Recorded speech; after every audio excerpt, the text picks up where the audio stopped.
Hey guys, welcome back to the channel. This is a story about what if Izuku Midoriya became the cursed hero part 1. If you guys enjoy this what if and want to see part 2, comment down below and let me know before I start. Please do support for more awesome content and leave a like, and don't forget to subscribe to my channel and also share this video with your friends and check out the description in my playlist.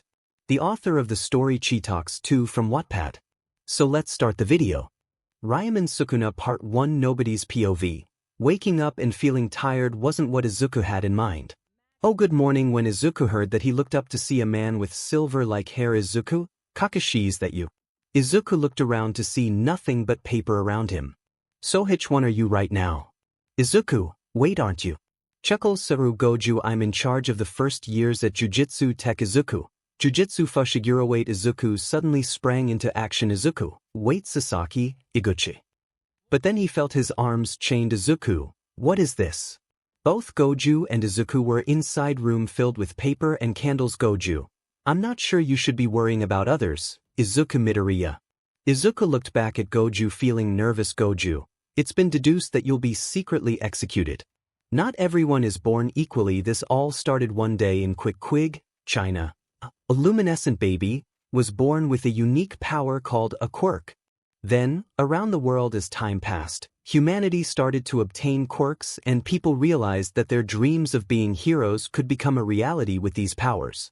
But 80% of the world is comprised of superhumans, and people's dream of being heroes became a profession which is under the spotlight, while the other 20% contains people who doesn't have this gift. In this story, this leads to a young boy with black hair and green highlights along with green emerald eyes. This boy was part of the 20%, and he was known as someone who couldn't do anything, being bullied in school and couldn't do anything. He dealt with it and couldn't take it anymore. He learned that if he wanted to make a difference, he needed to do it now, and so he did. When he was diagnosed quirkless, he felt anger towards that, and that's when he punched the wall to make it crack. His mom saw this and questioned the doctor, but when the doctor said the young boy was in fact quirkless, 𝗕𝗏𝗍 caused confusion to the young boy, who goes by Izuku Midoriya. He was stronger than a normal person without a quirk and being able to go toe-to-toe against his main bully and former childhood friend. Izuku had enough and defended himself, but it caused him to be ignored by his peers and even his teachers. When years go by, his mom started to feel sick. Izuku wanted to help her, but she only said she'll be okay, but she was wrong. Now we see Izuku, now 14 years old, in his apartment and talking on the phone, and wanted to know how his mother was doing. The only answer he got from his mom was for him to stop worrying and go to school and enjoy his club, which made him sigh. After that, he started walking towards his school. He looked up to see creatures flying in the sky and wondered what they are. Ever since he could remember, he's seen these creatures, but nobody knows what he was talking about since they don't see what he sees. A few nights ago, an outdoor thermometer box. You're telling me someone's keeping a special grade cursed object in a place like this? A young man said while taking on the phone.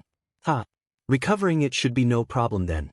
The young man can only sigh in frustration, so when he opens the box, there's nothing here. The box is empty. For real? That's hilarious. I'm gonna punch you.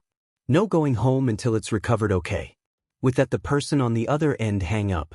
I'm seriously gonna punch him for real this time, the young man said internally. Meanwhile, back to Izuku, he was seen enjoying as much as he can while ignoring the voices of his peers. Izuku decided to a place that he can be himself, a place called the Occult Research Club. Ever since he was in his first year of junior high, he was welcomed by the students who didn't care if he was quirkless and accepted him. Now he's one of the oldest members of the club, with two other members who are in their second year. One of them, who is named Iguchi, who is a tall teenager with short black hair with some of it that stands up in the back, thick rectangle eyebrows and thick lips.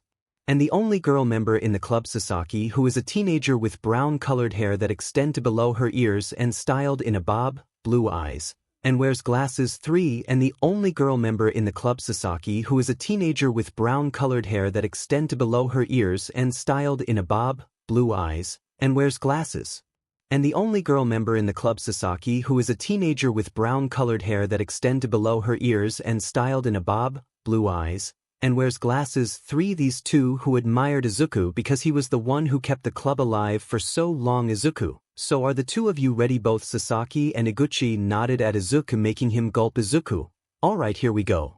𝐼/𝐼/𝑠. 𝗧𝗵𝗲 reveal an animal that the school council president is weaker than when they saw it moved. They looked at the letters I/I/S. 𝗂𝐁𝗵𝗄𝑗𝗵𝗆 ha Izuku, ha see Angel can beat him. Ha he's really a small fry. But then the door for the club opened. Occult club.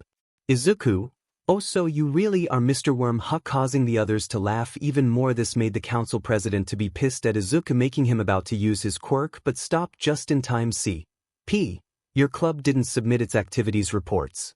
We don't have space in this school for clubs like that. This is going to be 𝗕𝗏𝗄𝐻 girls track and field team's changing room today, so get out.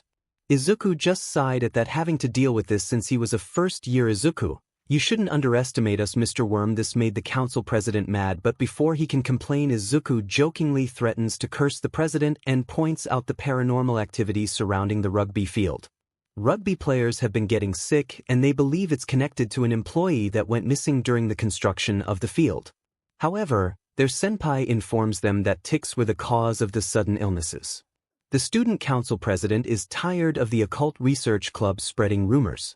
Also, the club doesn't reach the 3-member minimum because Izuku was actually a part of the track and field team, surprising the trio. This made both of them looked at Izuku, and he said that he never changed clubs at all, and that was when the track and field coach interrupts and reveals that he rewrote Izuku's club application.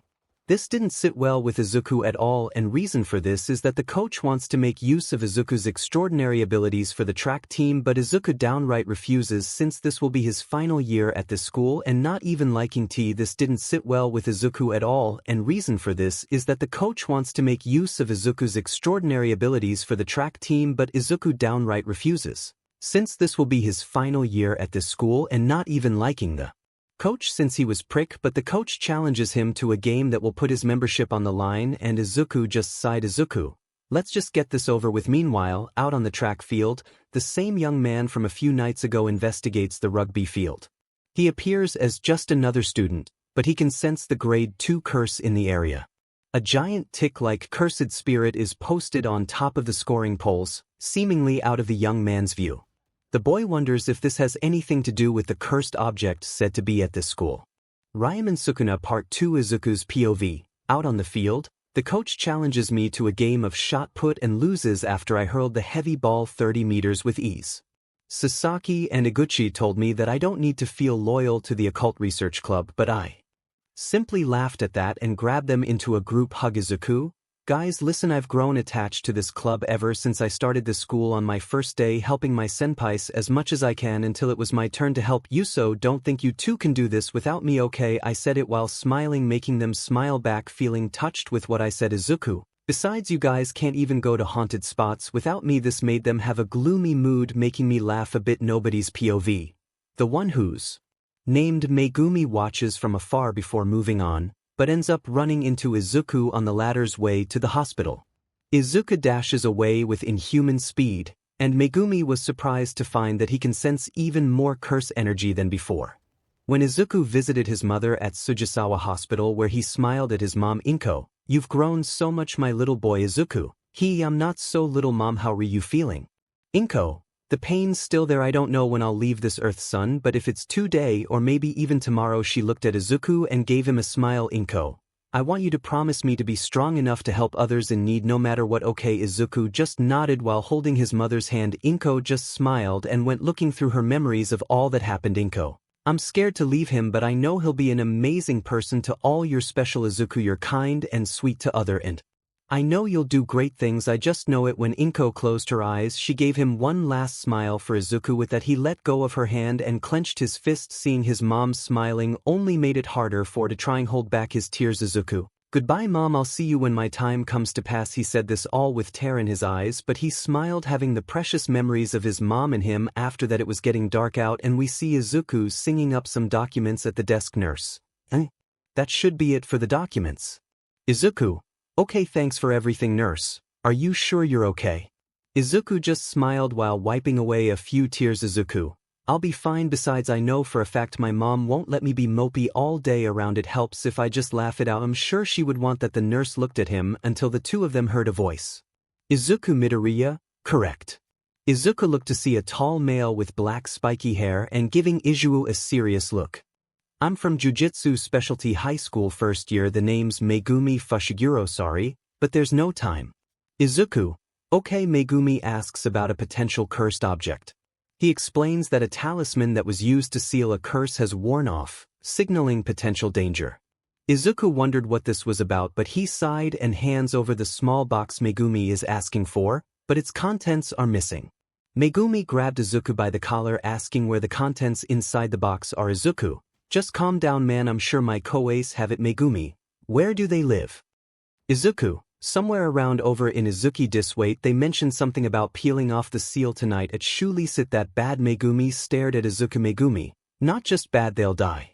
Izuku looked at him, having a fear look on his face. Izuku. No. Meanwhile, inside the occult research room, Sasaki and Iguchi unravel what was in the seal. Sasaki. Demon, how hard is it to peel a piece of paper? Iguchi. Was it really necessary to sneak into school for this? Sasaki. The atmosphere is important with stuff like this, you know.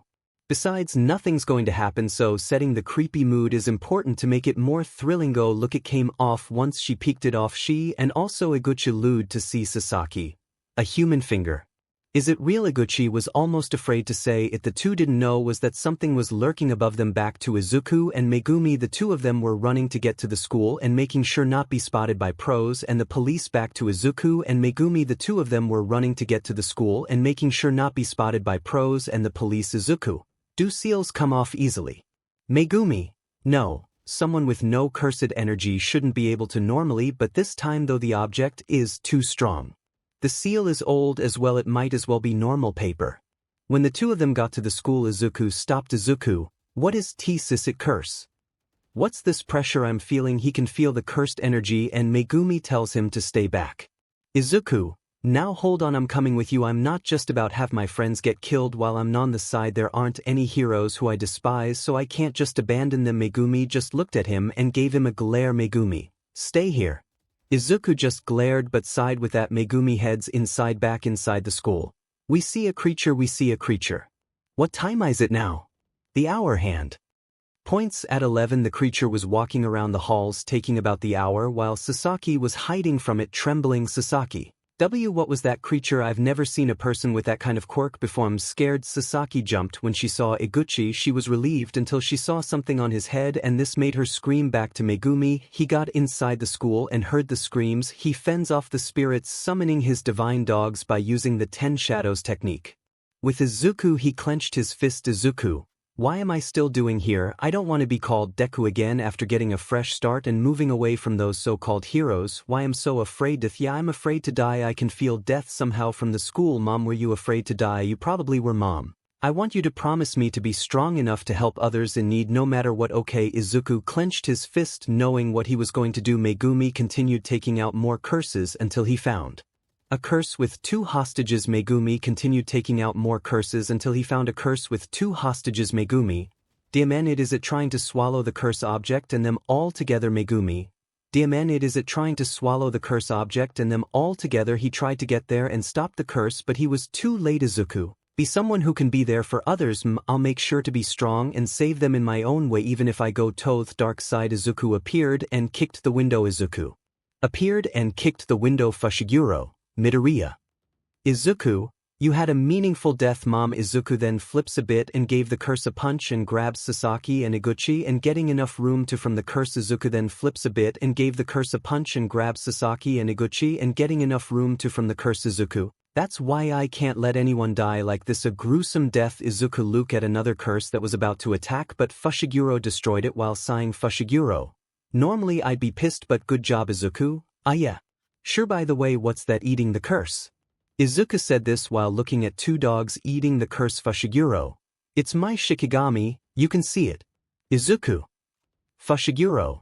Normally you can't see curses, not even the people with quirks can even see them, but exceptions being when facing death or in special places like this. Izuku. I see. Izuku looked down to see something dropped from Sasaki's hand. Izuku. This is Fushiguro. Yeah. The special grade courses object, Ryaman Sukuna, part of it. Izuku. Sukuna. For some reason Izuku felt some sort of connection when he heard that name. Fushiguro. Forget it, it's dangerous, so hand it over. When Izuku was about to give it to him, 𝗧𝗏𝗏 pushed Izuku out of the way, making him surprised at the action until he heard 𝗧𝗏𝗏 telling him to run with that the roof was destroyed and something attack him. Izuku, 𝗧𝗏𝗏. The curses from earlier crashes through the roof and attacks Megumi. He's injured and his Shikigami disappear as a result. Megumi was tossed outside, helpless and unable to defend himself. 𝗧𝗏𝗏. 𝗬𝗏𝗵𝗏, my incantation's time ran out. I can't think straight before the curse can launch its attack. Izuku came and attacks the curse with his bare hands to help in spite of Megumi's orders to run away. A curse can only be exorcised by another curse, and therefore Izuku's physical attacks are useless. The curse grabbed Izuku and trying to devour him. Izuku. If that's the case, he then used his leg's strength, forcing him from going into the thing's mouth. Izuku, you said the curse needs this finger to get stronger, then I'll just need more curse energy. Izuku, whatever happens, please let this work, please. With that, Izuku devours the cursed finger that his assailant is targeting. 𝗧𝗏𝗏𝗏, you idiot, no. But he did, and with that came something. Megumi believes Izuku will die instantly, but there is a 1 in a million chance that the cursed object will incarnate, and it did. When Izuku obliterated the curse, Megumi considered this 1 in a million chance as the worst-case scenario and realizes that 𝗓𝗏𝗻 Sukuna has been reincarnated. When Izuku obliterated the curse, Megumi considered this 1 in a million chance as the worst-case scenario and realizes that 𝗓𝗏𝗻 Sukuna has been reincarnated. Once Izuku opened his eyes, they were red, along that came to 2 extra pair of eyes and a new set of tattoos forming around his upper body, along with his hair being upright. Izuku, 𝗕𝗐𝗐𝗐𝗐 ha ha ha. I knew it, the light is best appreciated in the flesh. He said this with a new voice, one that was deep and menacing. 𝗧𝗏𝗏𝗏 can only look and wasn't able to move. Izuku, a cursed spirit's flesh is no fun. Where are the people? The women? Oh ho ho ho, the 𝗕𝗏𝗏𝗏, what a wonderful sight and age it has become. Being stuck without a reincarnation sucks, but no, 𝗕𝗐𝗐𝗐 marvelous, it'll be a massacre, ha 𝗕𝗐𝗐𝗐 marvelous, it'll be a massacre, ha. However, Izuku stopped him from continuing. Izuku, hey, is it okay to get my body back, please? Izuku, hey, is it okay to get my body back, please? Izuku, ha, how are you able to move? Izuku, it is my body, you know, it feels weird having someone taking control. Izuku, this kid, you're interesting brat. With that, Izuku regains control. 𝗧𝗏𝗏𝗏, don't move. Izuku turned around. Izuku, plus 𝗧𝗏𝗏𝗏, you're no longer human under the regulations of Jujutsu. Izuku, Midoriya, as a curse, I will exorcise you. Nobody's POV. 𝗧𝗏𝗏𝗏, you're cursed, so I will exorcise you. When Izuku heard this, he was confused. With that, Izuku, wait, hold up, it not a problem. More importantly, you and I are both beat up, so we need to get to a hospital. When Izuku said that the marks on his body were fading, 𝗧𝗏𝗏𝗏, is it the cursed object or Midoriya talking right now? I can't tell. 𝗕𝗏𝗏𝗏, what should I do? Izuku seriously was drawing a blank towards this situation for real and really wanted to get his friends to a hospital, but before he can do something. So what's the situation? 𝗧𝗏𝗏𝗏 looked to his right to see someone he knows. 𝗧𝗏𝗏𝗏, wa Gojo-sensei. What ain't you doing here? Gojo, yo Gojo Satoru, a young man with white hair that's up right, along with that wearing the jujutsu uniform, along with that came a BNHA covering his eyes. Gojo Satoru, a young man with white hair that's up right, along with that wearing the jujutsu uniform, along with that came a BNHA covering his eyes. Gojo, I wasn't gonna come at first, but man, you're really messed up, ha. Gojo, I wasn't gonna come at first, but man, you're really messed up, ha. I should show all the second years, say 𝗕𝗓𝗐. I should show all the second years, say 𝗕𝗓𝗐. Gojo, but the higher-ups got involved after hearing that a special grade cursed object went missing. I agreed to come as long as I have time to see the site. So did you find it? 𝗧𝗏𝗏𝗏𝗏, that was when Izuku started to tack Mac, and Gojo looked towards him. Izuku, I'm sorry about this, but I ate it. Izuku, I'm sorry about this, but I ate it too. Gojo, for real? Izuku / 𝗧𝗏𝗏𝗏𝗏, for real? Then Gojo went close to Izuku to look closely. Gojo, haha, you're not kidding, they're combined, that's hilarious, but I need to know, how does your body feel? Izuku, I feel okay, I guess. Gojo, alright then, can you 𝗬𝗏𝗏𝗏 to Sukuna? Izuku, Sukuna. Gojo, the cursed object you ate. Izuku hummed and said he could try. Gojo, 10 seconds, come on back after 10 seconds. Izuku, are sure that's a good idea. Gojo, don't worry, I'm crazy strong anyways. Hey Megumi, hold on to this, will ya? When 𝗧𝗏𝗏𝗏𝗏 caught the bag, he wondered what was inside. Gojo, That would be 𝗂𝐁𝗵𝗵. It's a Sendai City specialty. It's super good, but might prefer the edamame and cream flavor more. 𝗧𝗂𝗧𝗏. This guy went to buy souvenirs even though people are dying over here. 𝐒𝐻𝐻. It's not a souvenir, that's for me to ear on the bullet train home. That was when Sukuna came in ready to attack. That was when Sukuna came in ready to attack Izuku. Oh, was everything okay? 𝗒𝗀𝗧. I must say I'm shocked you really can control it, Izuku. I mean, sure, I guess I can still hear him though. 𝗒𝗀𝗧. It's a miracle. That's the 9 𝗔𝗨 side effect. Then 𝗒𝗀𝗧 tapped Izuku's forehead, making him unconscious. 𝗧𝗂𝗧𝗏. What did you do? 𝗒𝗀𝗧. He's knocked out. That's what I did. If he wakes up and isn't possessed, he might have potential as a vessel. 𝗑𝗨. I have a question for you, Megumi. What do you think I should do with him? 𝗧𝗂𝗧𝗏. Even if he is potentially a vessel, he must be executed under the regulations of jujutsu, but I don't want to let him die. 𝗒𝗀𝗧. Really, are you sure it's not a personal opinion? 𝗧𝗂𝗧𝗏. Yes, a personal opinion. Please do something about it. 𝗒𝗀𝗧 then laughed and giving 𝗧𝗂𝗧𝗏 a thumbs up. 𝗒𝗀𝗧. If it's my precious student's request, leave it to me. Now back to the present. 𝗒𝗀𝗧. So with that, let me reiterate, you're gonna be executed. Izuku, that story does even make any sense. 𝗒𝗀𝗧. Hey, I tried. Besides, I'm tired. The execution is still in execution, but we're suspending the sentencing. Izuku, why exactly is it on hold for my execution? 𝗒𝗀𝗧. Well, now let me explain. Form the top saying this while looking for something in his pockets, and once he found it and showed it in front of Izuku. 𝗒𝗀𝗧. This is the same as the cursed object you are. There's 20 in all. We're in possession of 6. Izuku, he has 4 arms, doesn't he? 𝗒𝗀𝗧. Yep, I'm surprised you knew about Izuku, because I'm getting images of him before, so it wasn't that much. 𝗒𝗀𝗧. Well, now watch this. He tossed the finger, making it hit the wall, which was destroyed, forming spider-like cracks. Izuku's sweat drop at that much damage. Izuku, I'm not even surprised. No, don't think about it. It's not a quirk, it's something different and yet similar. 𝗒𝗀𝗧. As you can see, you can't destroy it. It's that powerful of a curse where each passing day it gets even stronger. We actually don't have anyone that can seal it properly right now, and that's where you come in. Izuku, what exactly does this have to do with me? 𝗒𝗀𝗧. Well, if you die, then the curse inside you, Sukuna, will die as well, and besides, our elders are cowards and making a fuss. We're killing you right now, but that would be a waste, right? Izuku, explain. 𝗒𝗀𝗧. There's no guarantee that a vessel capable if controlling Sukuna will ever come around again, so this was my proposal. If we're gonna kill him, why not kill him after he takes in the rest of Sukuna? The higher-ups agreed so. Now you face 2 options: die now or find the remaining parts of Sukuna and die after taking it all into your body. Izuku, the F. Meanwhile, we see Sasaki with a sad look on her face until she heard a knock on the door. When she saw who it was, Sasaki. Senpai. Izuku, hey, how's 𝗂𝗧𝗏 doing? Sasaki, the doctors say he's fine. He's not in a life-threatening condition, but he's still unconscious. It's all my fault. It's because I invited him to school that night. I don't think if you'd believe, but we were attacked by some monster. It wasn't villain, and I was captured.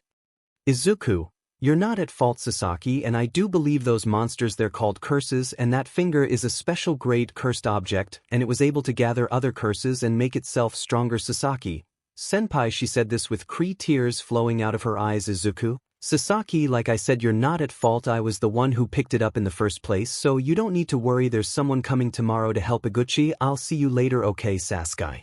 Izuku, wait. Izuku turned around only to met with a pair of lips touching his. Sasaki then stepped back with a blush on her face and a smile. Sasaki, this might be our last time seeing each other, so don't forget about me and 𝗂𝗧𝗏, okay? Izuku only smiled and waved goodbye. Right now we see both Izuku and 𝗒𝗀𝗧 seated on a bench. 𝗒𝗀𝗧, who packed away? Izuku, my mother. 𝗒𝗀𝗧, I see. I'm sorry to bother you at a time like this. Izuku, it's fine. Are there a lot of casualties with curses like these? 𝗒𝗀𝗧, well, this is a pretty unusual circumstance, but if you're talking about potential damage, then yes. It's considered lucky if you're able to die normally after running into a curse. Finding a body even torn apart still might be considered all right. If you were to start investigating the remains of Sukuna, you'd probably witness some gruesome scenes. I can guarantee that you won't be a victim one day, so anyway, pick your hell. Izuku, if all of Sukuna is eliminated, will there be fewer people killed by curses? Izuku, there needs to be another option. There has to be one. I just hope I figure it out soon. 𝗒𝗀𝗧, of course. Izuku, If do you still have that finger?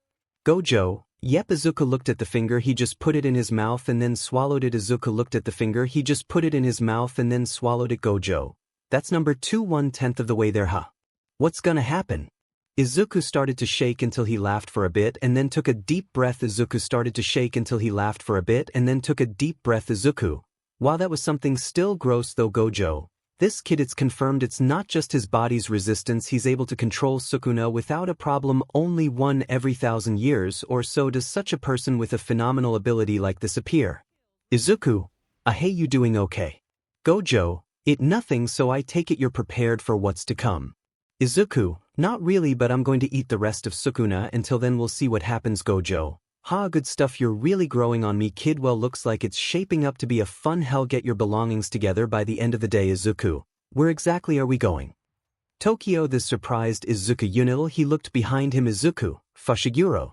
Wow, I'm so relieved you're alright. I hope you're not hiring anywhere. Fushiguro, don't worry about it, just a few bruises that'll heal. Anyways, you're gonna enroll into 𝐻 school for jujutsu where I go. Fushiguro, don't worry about it, just a few bruises that'll heal. Anyways, you're gonna enroll into 𝐻 school for jujutsu where I go. Tokyo Prefectural Jujutsu High School. Izuku, wow, okay, then I'm in your care. He said this while bowing his head, and Fushiguro did the same. Gojo, oh, by the way, there's 3 students in the first-year class now, including you. Izuku, really only 3? Fushiguro, Midoriya, I don't mean to pry, but do you have e.g. so-called quirks that those normal people have? Izuku, unfortunately no. You have some sort of interest towards them. Fushiguro, not sure, just seeing them wearing those colorful get-ups just give me the chills, but I do want to know how their quirks work. Izuku smiled at Fushiguro. Izuku, I think you and I are going to be good friends. I'll tell you everything I know about the Quirk Society with my knowledge. With that, the two talked, with Gojo taking pictures of the two for myself. Nobody's POV. Tokyo Prefectural Jujutsu Specialty High School, one of only 2 jujutsu education facilities in the country, with the facade being a private religious school. But even after graduation, many jujutsu sorcerers use the facility as a home base. It's a cornerstone that not only serves as a place of education but provides mediation for missions and general support for the jujutsu community. Right now we see Izuku and Gojo walking towards school, with Izuku being amazed. Izuku, whoa, is this really Tokyo?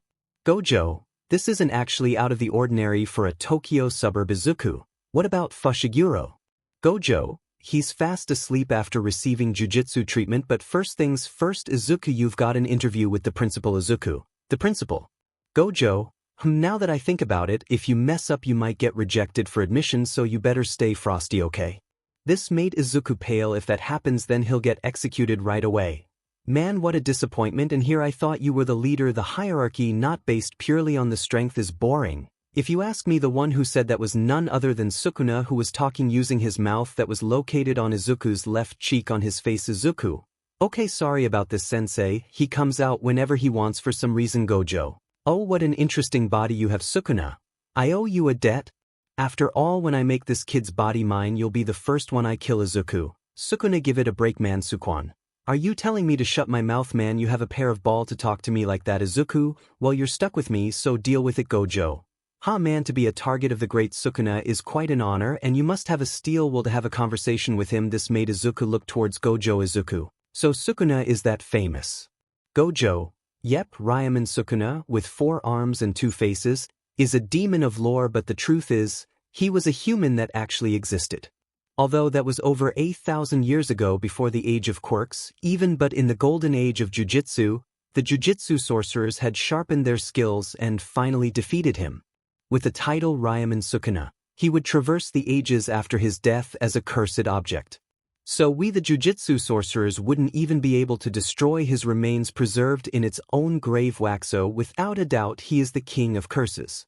This made Izuku think. Still Seabeg Sukuna's mouth on his hand. Izuku, so is he stronger than you, Gojo-sensei? Gojo, it might be a little tough. Izuku, but would you lose? Gojo, nah, I'd win. Sukuna, I call bullshit. Izuku, you're still talking. Sukuna, 'cause you're intriguing for a feeble human, so I'll talk with you as much as I want when I'm not bored. Izuku sighed a bit with him and Gojo going inside the building where the principal is located. Satoru, you're late. This got Izuku's attention when he saw a grown man sitting on the floor. You're late by 8 minutes. Your habit of being late, but not late enough to make it worth getting mad about. I thought I told you to fix it.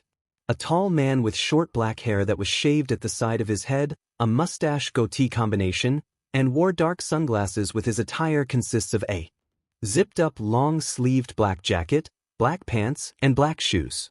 A tall man with short black hair that was shaved at the side of his head, a mustache goatee combination, and wore dark sunglasses with his attire consists of a zipped-up long-sleeved black jacket, black pants, and black shoes. Izuku, this guy's making stuffed animals. So he's the principal. Sukuna, he seems decent for a sorcerer. Gojo, if it's not enough to get mad about, then cut me some slack. I figured you'd be making dolls anyway. So 8 minutes is no big deal, right 𝗵𝗲 Yaga? The now named 𝗵𝗲 content with his doll making, but he was still paying attention. 𝗵𝗲, so that's the kid. This got Izuku to bow his head to pay his respect. Izuku, it's nice to meet you, sir. My name is Izuku Midoriya 𝗵𝗲. Why are you here?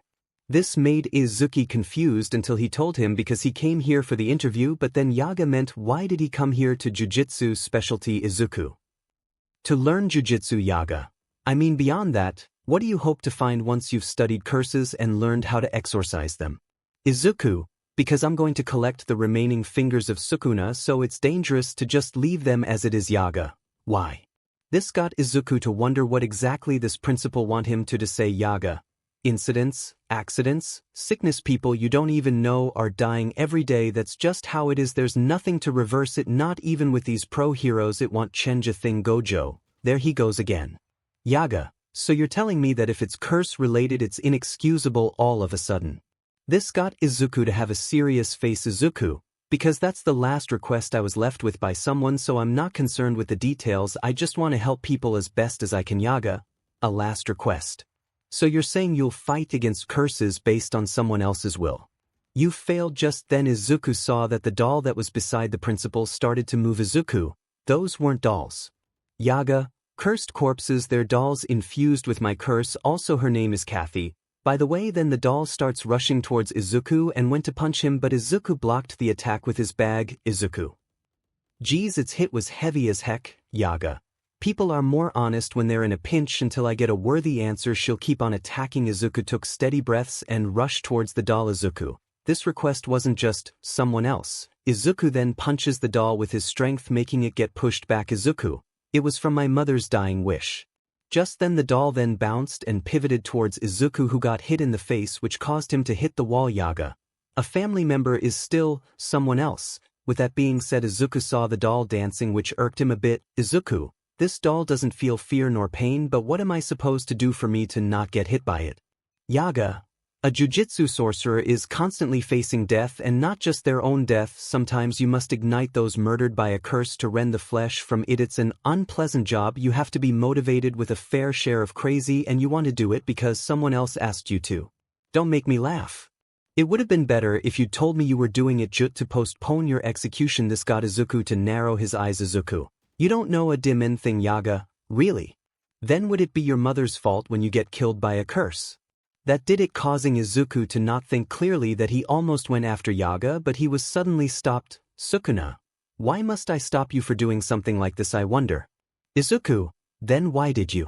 I'm sure you wouldn't care. Sukuna, let's say I want you to stay alive as my vessel and leave it at that. Izuku, who was trying to calm down and looked at Yaga. Izuku, you say some really messed up things. I almost lost it. Yaga, education includes helping students make realizations. This got Izuku to listen, but also to avoid a punch from the doll. Yaga, it's difficult to say what your heart feels when you're about to die, but I can say this for sure: there's no death for a jujutsu sorcerer without regret.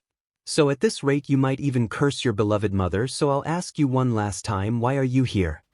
As the doll attempts to hit him, everything went in slow motion for Izuku as he was in his thoughts. Izuku, I was always better than most in sports and in fights, deposited my lack of quirk and the why the others' judgment, but as the years went by for me there was never a thought for me to say that this is something only I can do. Izuku dodges the doll's punch and tackles it while holding it firmly with his strength. Izuku, consuming Sukuna, I know that's something only I can do. If I could run away from my execution, if I run away from the mission, I'd just be doing nothing but wonder if I made the right choice of letting people fur because of Sukuna.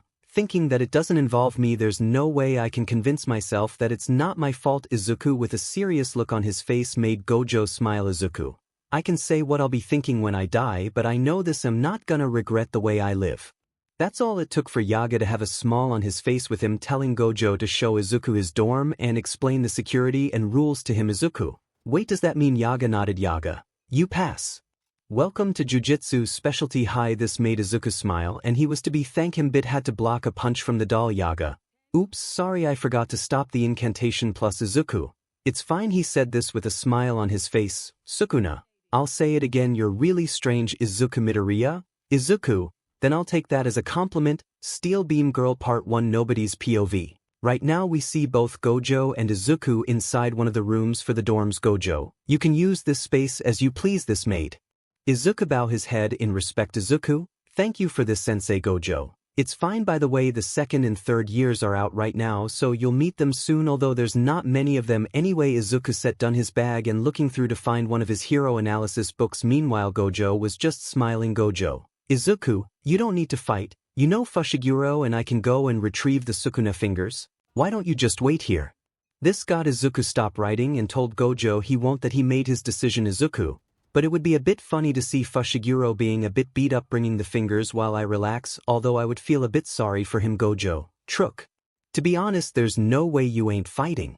This got Izuku to question him on what he meant by that. Gojo, the reason is because if the fingers themselves were that easy to find we would have found them already. There are some with a large overwhelming presence, others that keep quiet, and some that have already been consumed by a cursed monster. So in regards to searching for something, this one's gonna be a pain, but now we have you. He said this while pointing at Izuku, which made him finally realize. Izuku, it's because now that I have a bit of Sukuna within me might be able to find the other fingers. Gojo, yep, that's correct. Since you're a vessel as well as a radar, we're gonna need you on the field. Izuku, I don't think he'll be considerate towards this, Sukuna. Cause I don't. Gojo, I think we'll be able to come to a win-win agreement. While the two of them exit the door, the next door opens, causing Gojo to see how it was. Your next door. There's a bunch of empty rooms, aren't there? Izuku, who saw who it was, had a smile on his face. Izuku, Fushiguro, I'm glad you're feeling better. Fushiguro, yeah, thanks. Gojo, I thought it'd be more lively and fun this way. Fushiguro, classes and missions are more than enough. Gojo, come now, think positively. Fushiguro, that's a pain to deal with. Gojo, but anyway it's fine. More importantly, we're going out tomorrow so that way we can get the third first-year student right at the Morioka track station. The train bound for Tokyo is now arriving. For your safety, please stand behind the yellow line. It took 4 hours just to get as far as Morioka. Time to finally say goodbye to the sticks. Guess I'll be in Tokyo soon. What would I do if I get scouted by a talent agent? What would I do if I get scouted by a talent agent?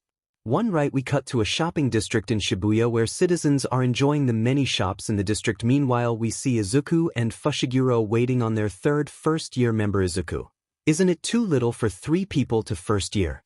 Fushiguro, if that were the case then that's because not many people can see curses. That's how much of a minority shamans are. Fushiguro, if that were the case then that's because not many people can see curses. That's how much of a minority shamans are. Izuku, while finishing his popsicle, but then if I'm the third student, how come? Fushiguro, apparently her transfer was decided a while ago. It's just kind of school, so maybe she had some circumstances. Be the way, I'm still wondering how these quirks you think you can. Izuku, oh sure, he said this while grabbing his notebook. Now from what I've gathered in the years, I would say this quirks are just a low-down level of curse energy, or it just there, and the people with quirks doesn't have much of a connection, meaning that for some reason he said this, explaining to Fushiguro, who was really interested. Gojo, thanks for waiting. Oh, the uniform made it time, I see. He said this while Izuku was wearing his official school uniform. It was the Jujutsu high school uniform, but it was different from Fushiguro's, with him having a red hoodie. Along with that came the shoes that were sneakers, with the soles having metal built in, along with the color being red and white. Izuku,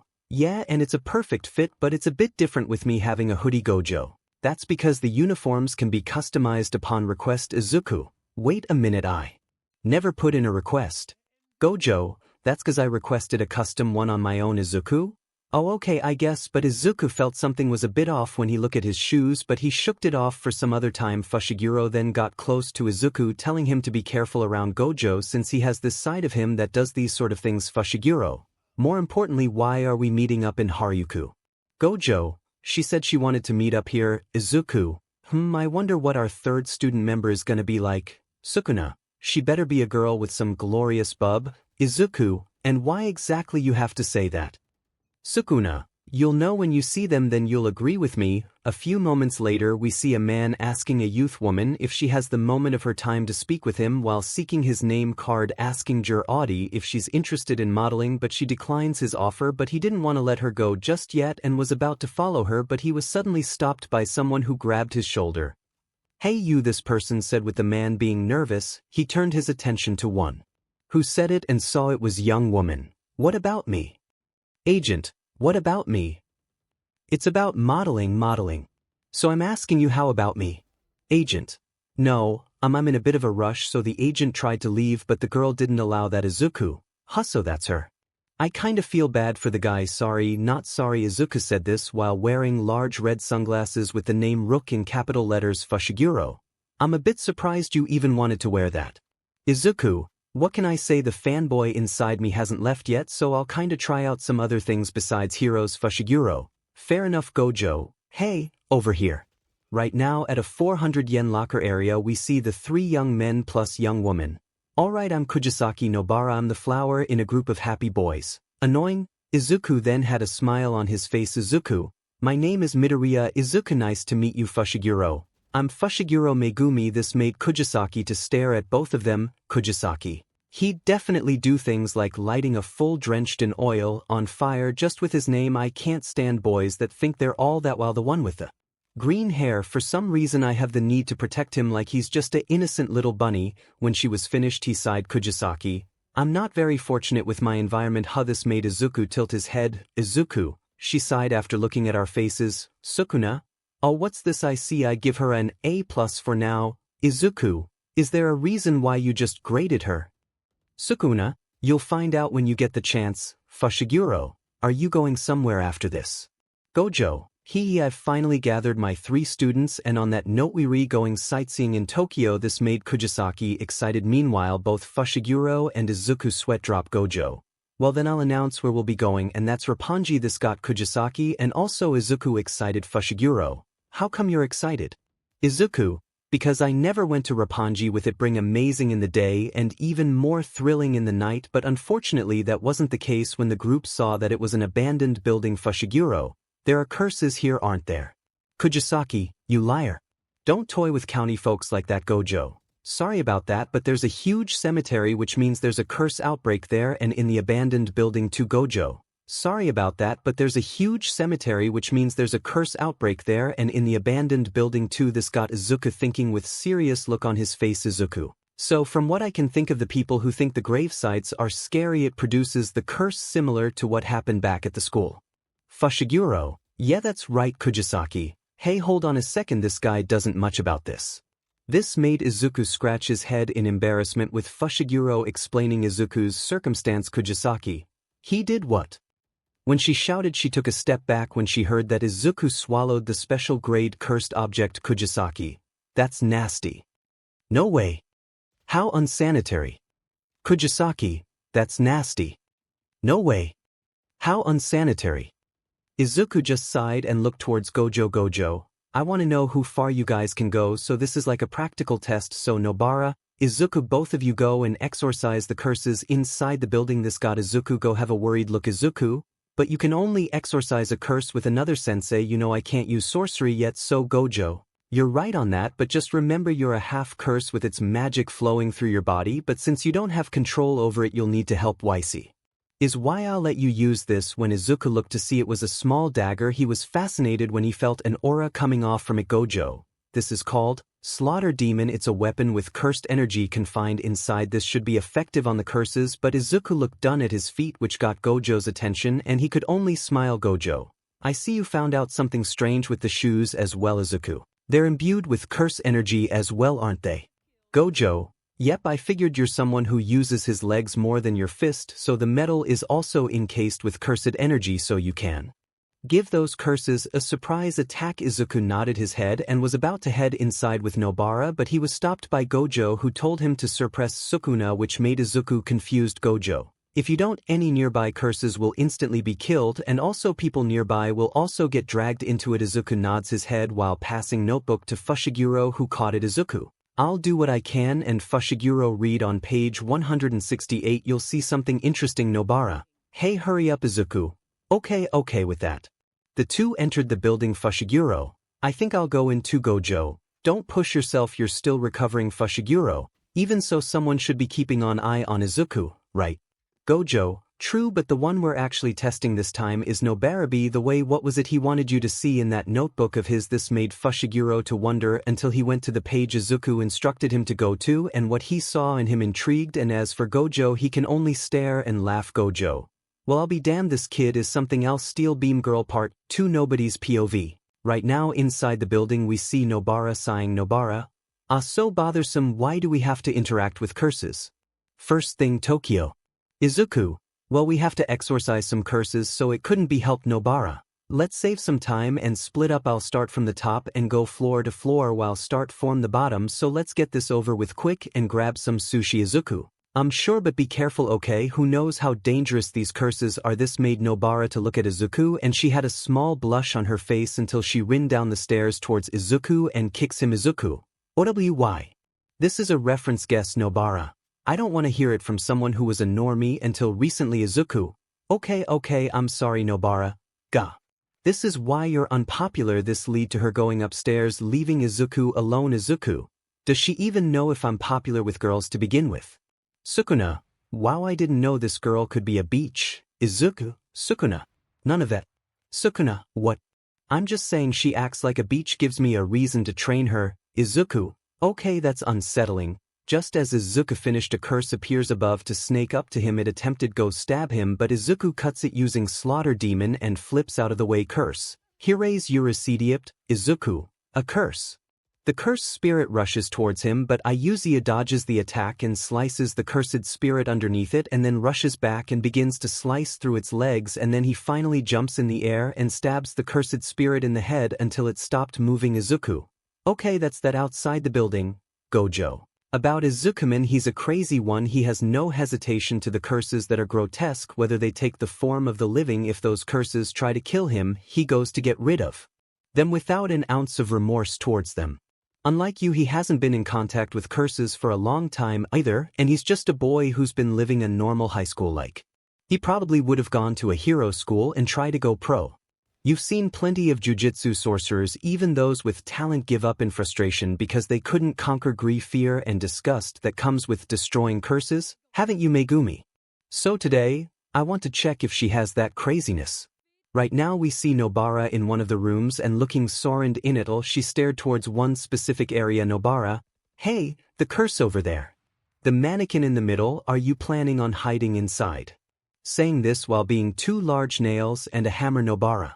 If you're not coming, then I'll exorcise you as you are. Back outside Megumi said that Nobara has experience so she must have that craziness but Gojo said that curses are born from people's minds so they increase proportionally in number and size to the population Nobara who readies her nails and strikes them using her hammer and getting a clean headshot on the mannequin with it stating to fall over not suddenly it remained standing Gojo. Do you think Nobara understands that curses in Tokoyo are on a different level than those in the countryside? With that the eyes of the curse begin to appear as it readies itself in an attacking stance Nobara. Careful with the nails it's best if you take them out with that she snapped her fingers with the curse staggering Nobara. Because my curse energy flows in them and then the head of the mannequin that had the curse exploded. Nobara. Good it's settled. Just then she heard the sound of boxes moving making her turn to see young child with tears in his eyes. Nobara. What a child. He must have snuck in for some reason and encountered the curse. When she approached the child telling him to come out and saying it's all right but the young one refused Nobara sighed and trundled around Nobara. I guess it's true that kids don't warm up to appealing women. I better call Izuku.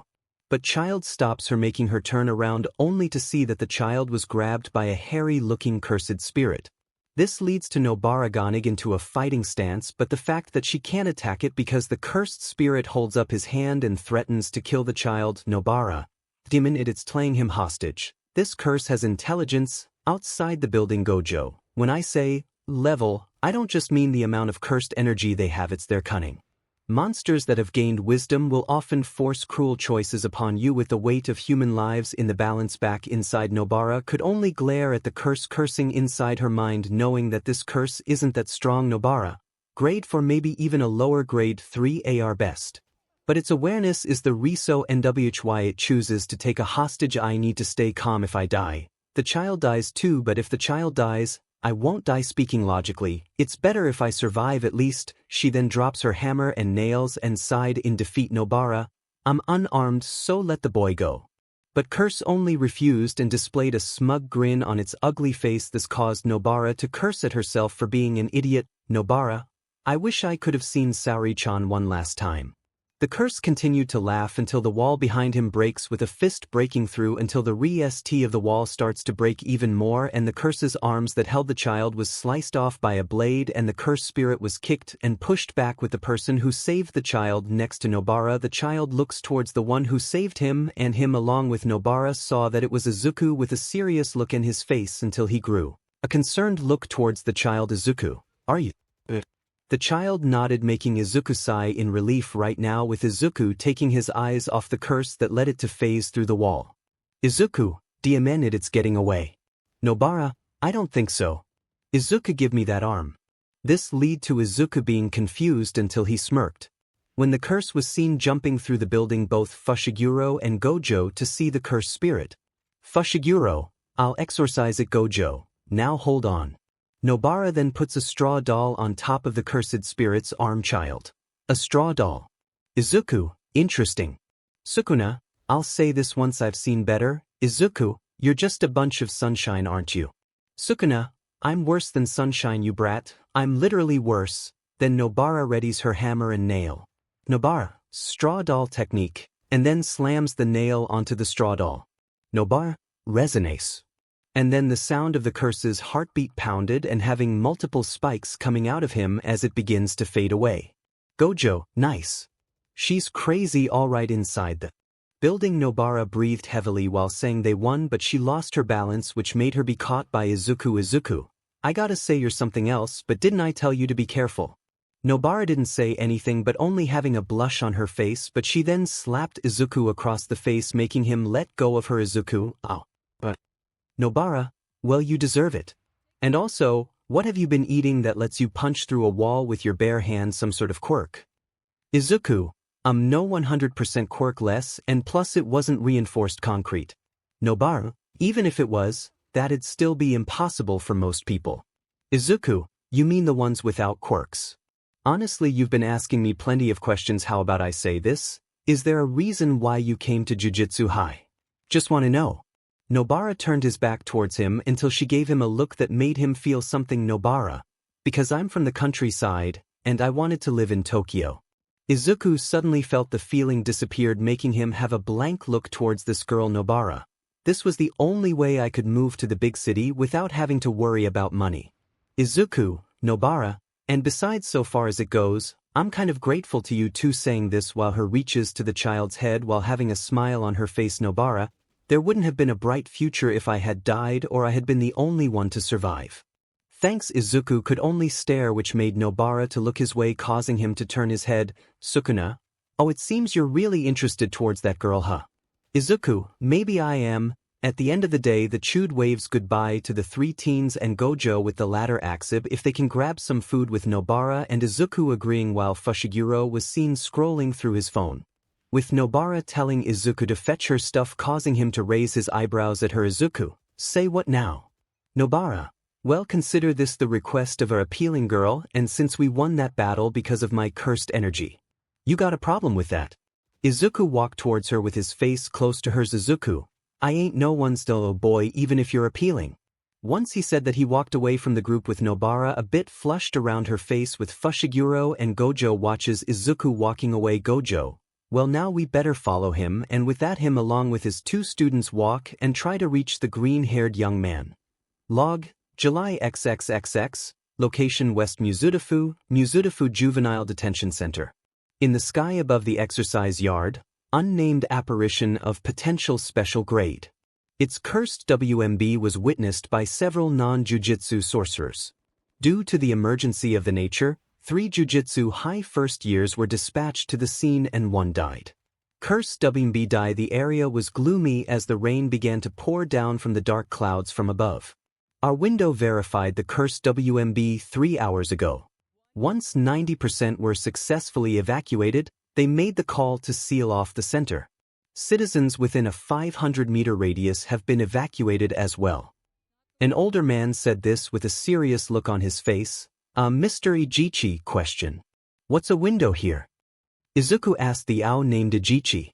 A window is a member of Jujutsu High who can see curses. They aren't sorcerers though, Echiji explained to Izuku, who nodded his head. Alright, let's continue. Detainee Block 2.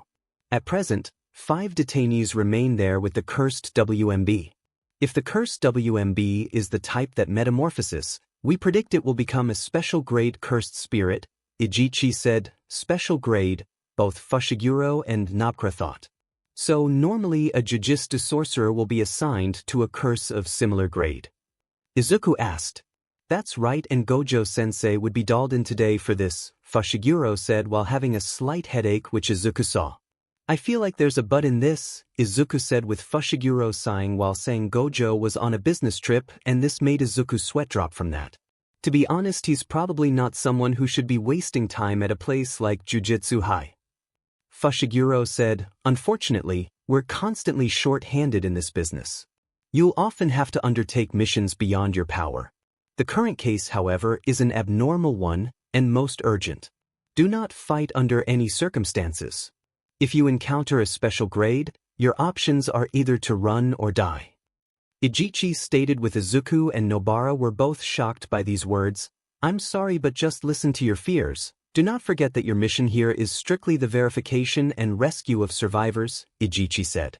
Suddenly, a random woman from the crowd begins to cause a fuss. Excuse me. Excuse me, where's Tadashi? The woman asked. Stop. Stay back. A man stated while blocking the woman path. Is my son Tadashi okay? She asked with tears in her eyes. Izuku looks at the woman as his eyes begin to water. Random man, please calm down. Random women, hey, stop it. Let go of me. Random man, please stay back. It's dangerous. Random women, let me through. Echiji, she's a guardian who was here to visit. Please step away. There's a possibility that someone has spread poisonous gas throughout the center. We cannot share any more details at this time. Random women. No, she begins to break down and begin to cry. Random women. What? Why is this happening? Izuku begins to get serious. Izuku, 𝗏𝗏, Kujisaki. We're gonna save them. Nobara, of course we are. The trio then began to make their way inside the detention center. Echiji, be careful. I'll put up my veil. Emerge from darkness, blacker than darkness. Purify that which is impure. A black sludge begins to form in the sky and expand, which made Izuku being amazed. Whoa, it looks like it's nighttime. It's a veil. There's a residential area nearby, so this barrier conceals us from the outside world. 𝗏𝗏 said towards Izuku, who nods his head. Ignorant, Nobara said, which was directed towards Izuku, who stared towards the girl. Hey, don't give me that look, perv. Which made Izuku sigh while looking away, missing the slight pink that dawned Nobara's face. 𝗏𝗏 then performs a hand sign, Gyokugen. As soon as he said that, a white dog emerges from 𝗏𝗏's shadow and howls. 𝗏𝗏, he'll let us know if the curses gets close. Oh, I see. Izuku said as he kneeled down towards the white dog and started petting. Good boy, good boy. We're counting on you, 𝗏𝗏. Izuku said with a smile on his face. Good boy, good boy. We're counting on you, 𝗏𝗏. Izuku said with a smile on his face. The door to the detention block them opens. 𝗏𝗏, let's go. They begin to run through the detention block. 𝗏𝗏, wait. When they stop, they see the detention block distorted with several buildings merged together. Nobara, what is this? Izuku narrowed his eyes at the situation. Isn't this a 2-story dorm?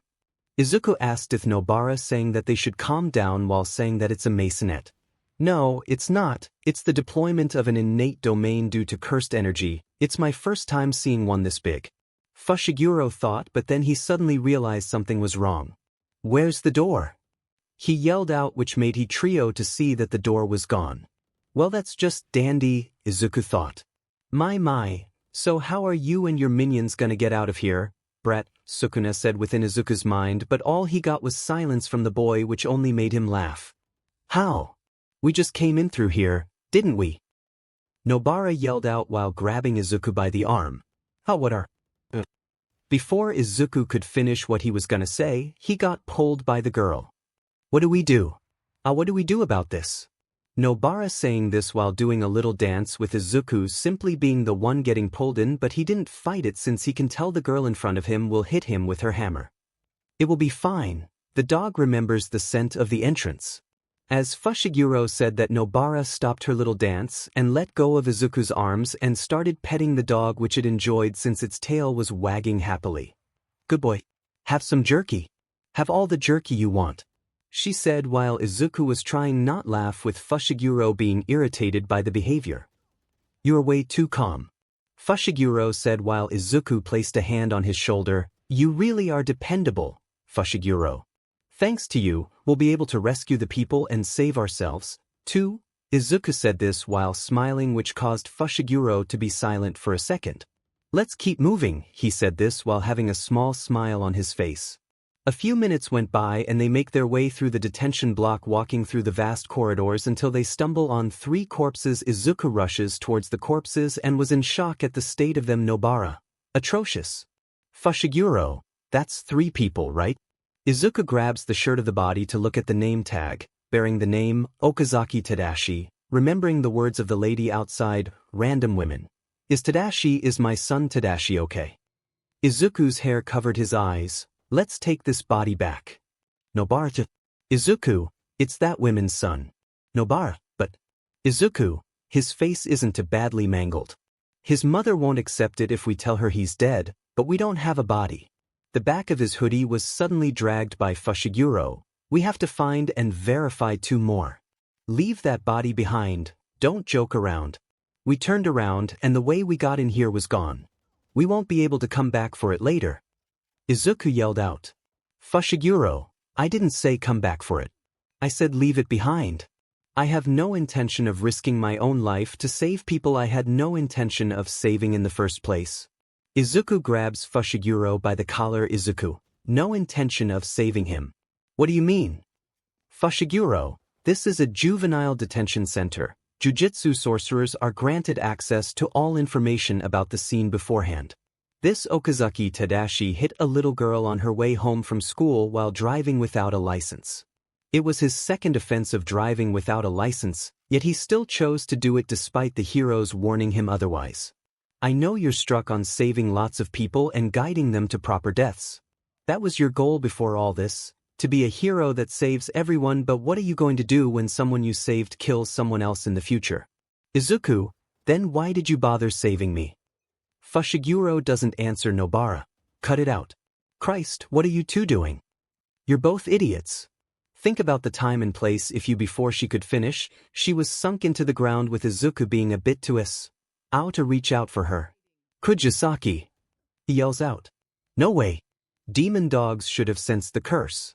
But as he looked towards the wall, he saw the demon dog's head sticking out of the wall. Fushiguro. Izuku. We're running. We'll search for Kujisaki. Both didn't say a thing, as on the left side of Izuku and the right side of Fushiguro, a curse was seen standing beside them. Snake-like in bottom appearance, there's no mistaking it, it's a special graded emit. I can't move.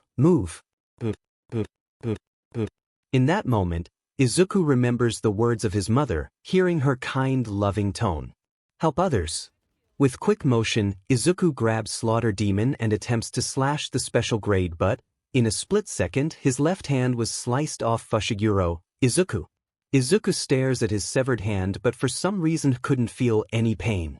Meanwhile, we see Nobara walking through a corridor unknowing of where she was. Nobara, 𝗔𝗵𝗲, where am I? It's so dark I can't see a thing. She suddenly sensed something and gets in a fighting stance. Nobara, the curse's presence. She stares at the curse, bearing several faces of morphed babies and eyeball Nobara. How can there be so many? We cut back to Izuku and Fushiguro where Izuku grabs the belt from the blade holster. Izuku, I can't escape after it's gotten this close. He wraps the belt around his severed hand. Hey Sukuna. How about a little help here? But as soon as he said that, he suddenly felt a jolt of Lane in Biss mind and Sukuna appeared on his face. Not happening. This made Izuku's eyes widen, but then heard Sukuna continue. Look brat, even if I'm part of you and you die here, you gotta remember that there are 18 other fragments of my soul still, though I'm having trouble trying to compile your body. Fine, then I'll help you. If want to SW, go ahead and such, but once you do, I'll kill that brat before the cursed spirit can. Then I'll go for that woman. She's a lively one. I'll have fun with her. Izuku, I'm not going to let you do that. Sukuna, I bet. But if you're too focused on me, your friends are going to die. The cursed spirit in front of them charges and fires an attack, causing an explosion in between them. This made Fushiguro's ears ring at the sight of the attack. It's not jujutsu, he just unleashed pure cursed energy. Fushiguro thought while trying to cancel out the ringing from his ears. Meanwhile, the special grade can only laugh at their despair. Through the ringing, Izuku can be heard saying his name. Izuku, Fushiguro. Fushiguro. Fushiguro. Take Kujisaki and get out of here. I'll keep this one busy until you two are out. As soon as you're out, give me some kind of signal. Once you do, I'll SWH with Sukuna. Fushiguro, you know you can't do that. Not with only one arm against a special grade. Izuku, look closer. It's having fun. It's obviously toying with us. I can at least buy us some time. Fushiguro, no. Izuku, Fushiguro. He turns to Fushiguro with a calm smile on his face. Izuku, please. With that, Fushiguro reluctantly nods and jumps in the hole caused by the explosion, descending further down in the detention block. Fushiguro, new. The shadow emerges from his back, forming itself into a bird-like creature, and Fushiguro begins to run through the corridor. Don't die on me, Izuku and Kujisaki. He puts his hands together and performs a hand sign. Fushiguro, Gyokuken. A black dog emerges from his shadow. Fushiguro, find Kujisaki. We cut back to Nobara staring back at the curse, holding one nail in her left hand. Nobara, this is my last one. Sighs, I should have brought a lot more with me. Izuku stands in front of the cursed spirit as it rips the cloth from its bottom half, revealing its legs. Izuku laughs a bit, trying to say it's easier to move around in your underwear. But he started to think, what do I do though? I have no clue how to use cursed energy, but for now, that's fine because I just have to buy TI. But his thoughts were interrupted as the cursed spirit fires another cursed energy attack at Izuku, launching him into a wall, causing him to cough up a bit. What was that? A cursed energy barrier. The cursed spirit jumps in the air and fires a point-blank attack at Izuku, causing him to fly through the wall. The cursed spirit towers over him from a distance as it prepares to fire another attack. Izuku, upon seeing this, stands back up and prepares to block the attack, his fingers disintegrating from the energy of the attack. But perseveres, but his mind was going through a lot. Ow, ow, ow, it hurts, it hurts, it hurts. Why am I? If only I hadn't picked up that finger back then, if I hadn't eaten it, if only stop. Don't think. I want to run. I want to run. I want to run. I don't want to die. If I died here, if I actually died, would that be a proper death? Don't think.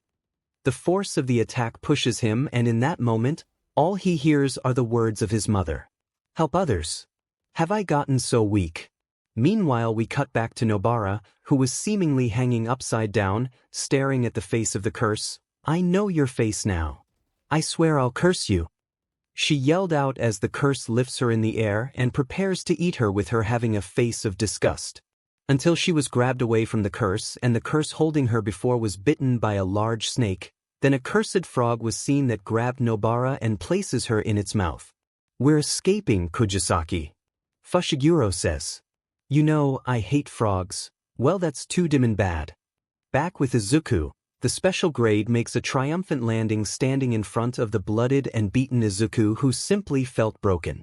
I was so full of myself, I thought I was strong. I thought I was at least strong enough to choose when I died, but I guess I was wrong. Saying this as he stares at his hand, the fingers having disintegrated off. Izuku, I'm weak.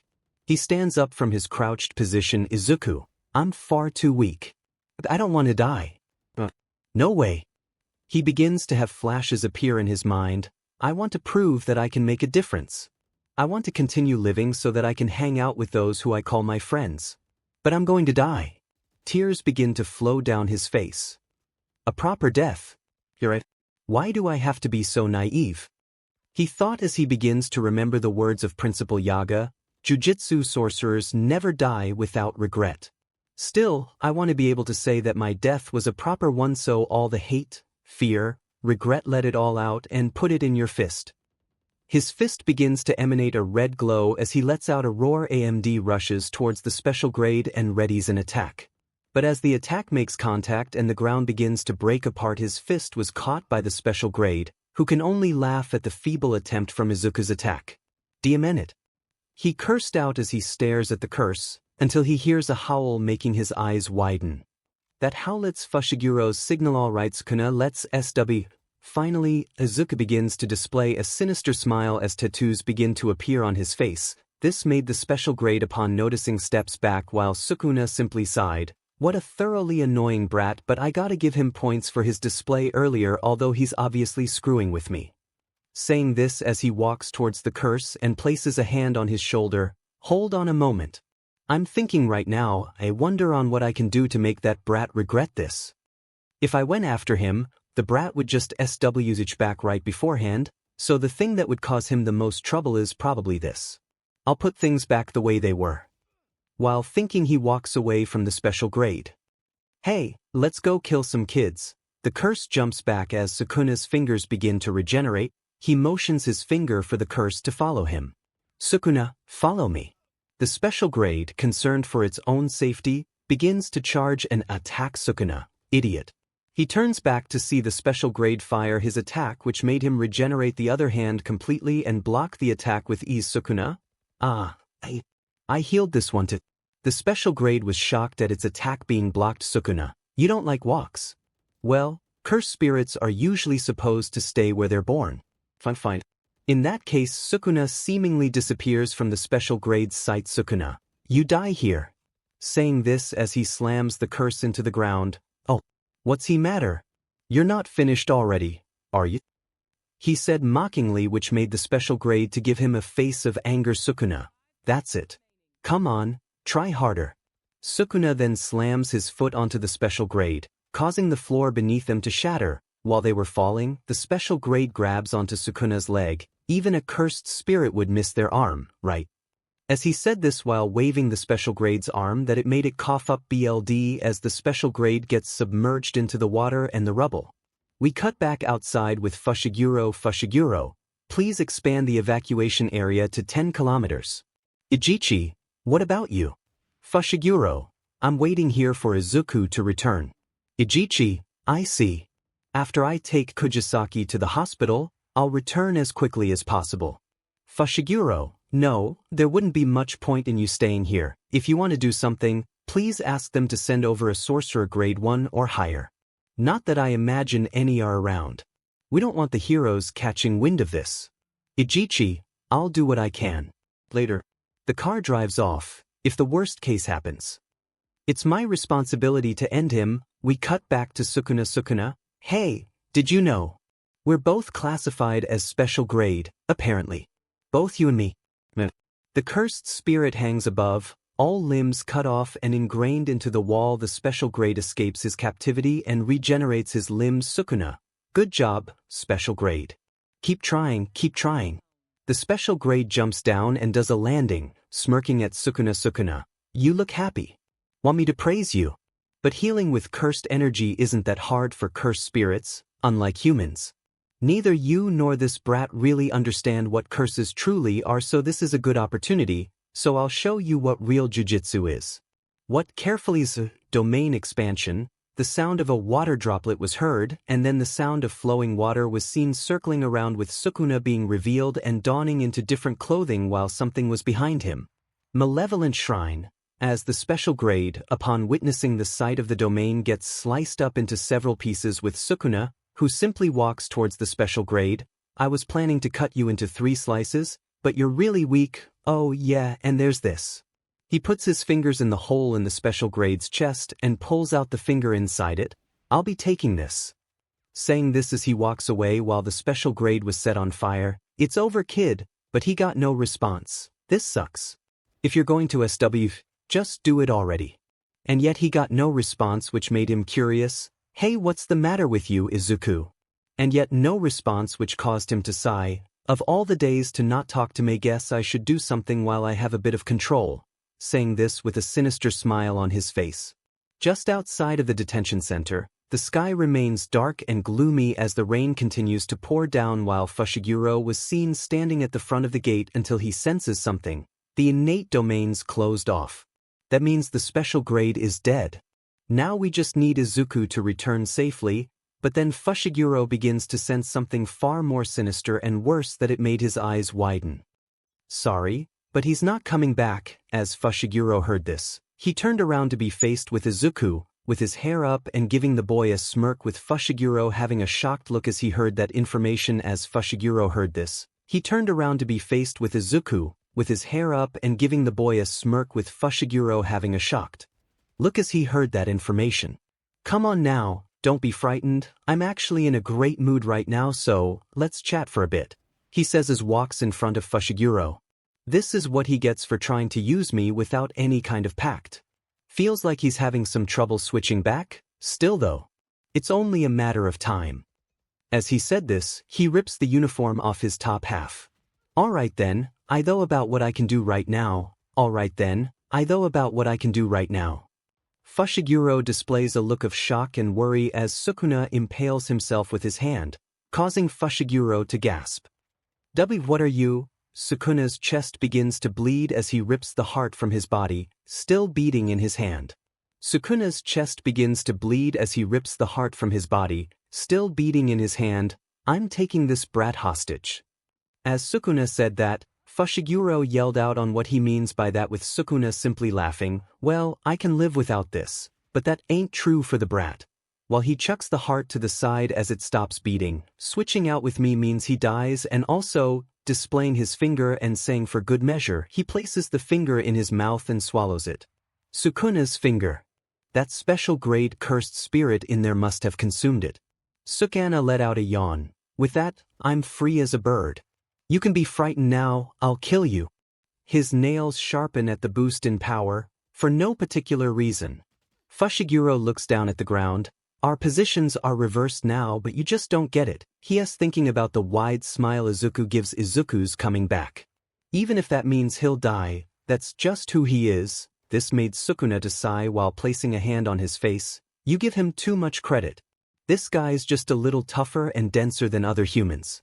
As he wipes the BLD from his mouth, he continued talking. "Just a moment ago, he was scared out of his mind, on the verge of death, and prating on about his regrets and all that nonsense. I know for a fact he doesn't have the guts to kill himself." Fushiguro stares down at Sukuna. His arm is restored. Healing, he can use reverse curse techniques. Sukuna's incarnated. Even if he can live without a heart, it should still be damaging to him, so I'll make him heal his heart before Izuku returns, and I just have to make him believe he can't beat me without a heart in his body. Can I do that? Fushiguro begins to shake. When I couldn't even move with that special grade in front of me. It's not about whether I can. I have to do it. He forms a hand sign and summons his new and begins to rush towards Sukuna, who smirked. "I'm finally outside, after all, so let's use the open space." Fushiguro starts with a kick towards Sukuna. Interesting. Fushiguro starts with a kick towards Sukuna. Interesting. You use Shikigami, but you'll still come at me yourself. This made the King of Curses to wonder as Fushiguro continues to attack Sukuna, but they were there blocked or missed entirely. This made the King of Curses to wonder as Fushiguro continues to attack Sukuna, but they were there blocked or missed entirely. The more Fushiguro fought, the more excited Sukuna felt. More. He then catches Fushiguro's fist and bringing him closer. More. Put more curse behind it. As Sukuna strikes Fushiguro across the face. "When you strike me." Fushiguro lands back on his feet and his shadow begins to morph. Orochi. Fushiguro lands back on his feet and his shadow begins to morph. Orochi. A white snake emerges from his shadow and bites Sukuna by the waist. Gang up on him. While the white snake hangs Sukuna in the air, His bird Shikigami electrifies his wings and begins to attack Sukuna, but Sukuna merely smiles at the attacks and explodes the white snake, disintegrating eye. This made Fushiguro to be shocked at this, and his jacket was grabbed from behind. Hey, what did I just say? He begins to throw Fushiguro. Let's use the open space. He throws Fushiguro in the air, sending him flying as he then kicks Fushiguro into several buildings until the bird Shikigami catches him and flies away. He throws Fushiguro in the air, sending him flying as he then kicks Fushiguro into several buildings until the bird Shikigami catches him and flies away. It's not even a matter of jujutsu, his power and his agility are on a different scale. Nice technique there. As Sukuna sledgehammer punches Fushiguro and the bird Shikigami into a building with a dome of glass as he flies from the glass roof into the ground, causing a cloud of smoke to cover the area, Sukuna then lands in front of him. What do? I used up one of my Shikigami to escape that innate domain. Demon Dog White and Orochi are both destroyed and news at his limit, too. He pets the head of the bird Shikigami. I should release him before he gets destroyed. The bird Shikigami disappears as Sukuna had thoughtful look on his face. I get it now. So your Shikigami are created from shadows. It makes no difference if he knows that now. So what now? Sukuna, it's not the generic technique that uses charms. It's adaptable too. I just don't get it though. Why did you run back then? What a waste of talent. Whatever, either way, that won't be enough to fix this. Sukuna says as he points towards his bloodied chest. He already figured it out, huh? Sukuna, you're risking your life over stupid 𝐻𝐳. Fushiguro begins to stand up. Sukuna, this brat isn't even worth that 𝗼. Deku? Sukuna, Fushiguro. Wait, what? He turns to his left to see a blonde-haired boy with red eyes with a boy with red hair and a girl with pink skin along with pink hair and horns on her head that was holding on to an older man who was bloodied and having tears in her eyes. Fushiguro. What? What the hell? Where did we end up landing? We go back 4 hours ago at UA High. Right now we see an individual who has the same color hair, similar to our main cinnamon roll boy, but this person was a she and her name was Mizuki Yagi. You heard right, Mizuki Yagi, the daughter of Toshinori Yagi aka All Might, but right now we could only sigh because of what happened a few months ago. Ever since she found out that she has a half-brother, she became a bit distant from her father, who was the only parent in her life since she doesn't have any memories of her mother, but she couldn't help but be a bit pissed because since she told Katsuki about it, he became even more of an but if Mizuki ever said anything remotely close that involved Izuku as a sister, she really just hoped to see him wherever he was. Kaminari, man, did you guys see the media wave this morning? It was really stressing me out. Who would have thought that they were willing to break down the school gate to get in here? Momo, well, it does make sense. After all, if the #1 hero announced he became a school teacher, they would want to know the details behind it. Jairu, though it is kind of annoying, I mean they nearly mauled me just because they wanted to know some stuff about him. Hagakure, well, I do think it was a surprise. After all, I don't usually get people wanting an interview with me. It was kind of exciting. Ojiro, do I need to point out that you're invisible? The door to their classroom bursts open and entered a scruffy man with long black hair and a black track-like suit. This was Class 1A homeroom teacher, Shodai Aizawa. Aizawa, all right class, settle down. The class remains in total silence at the words of their teacher. Aizawa, silence. Good, now then, before we conduct business as normal, each of you will be given a task. This task will decide your future, everyone. Is it another quirk test? Aizawa, you all need to pick a class representative. Everybody, oh good, just normal school stuff too. Sir, why did you say that this will decide our future if it's just normal school stuff? Aizawa, that's a good question, Miss Azui. Picking a class representative ultimately decides who you want to represent your class to the public. The public's perception of you and your class is reflected through that representative. Should you pick poorly, the public will view you as such. They will think you're incapable of being fully fledged pros if their views of you are poor. So be wise as to who you want to represent your class. Kirishima, interesting, so who do you guys think? Zero, well, it can't be someone who doesn't know what they're doing, so that leaves out Kaminari and me. Kaminari, what? Why me? Jairu, Dude, your quirk turns you into a dummy when you use it. I doubt you would be able to rise to the occasion without discharging on accident due to stress. Kaminari, did you just make a sec joke? 𝗧𝗏, and personally, I don't see myself making good decisions, same with Ishido. Mina, what? I could totally make a good class rep. 𝗧𝗏, Ishido, you still believe in ghosts? Plus I think the public would have a hard time paying attention when you act all cutesy. Mina, size, I guess you're right. But as long as the class rep isn't a pervert, I don't care. Everyone begins to stare at Mineta, with Mineta starting to shiver at the stares. Mineta, why are you guys looking at me like that? Jairu, well, that's a definite no for him, and I don't think I could either. I'm not really the leader type. 𝗧𝗏, oh, and they can't be the ones causing trouble for no reason. Katsuki, 𝗧𝗏. Why are you looking at me when you say that? Kaminari, well duh, it's because you always start trouble. Katsuki, oh, you wanna go? Hagakure, well, I would, but I don't think people will take me seriously because I'm invisible. Kirishima, so that means we're left with Yaoyorozu, Yagi, Tsu, Ida, Uraraka, Sato, Shoji, myself, Koda, Tokoyami, Ojiro, Aoyama, and Todoroki. Man, how are we going to decide? Ida, the class representative's duty is to lead others. It's not just something anyone can do. We should decide based on who out of those left have the trust of everyone. That, in my opinion, is the most logical way to go about it. We will hold an election.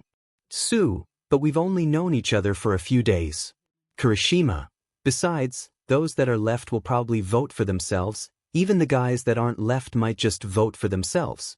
Ida, but that means that those with multiple votes are by far the most suited for the job.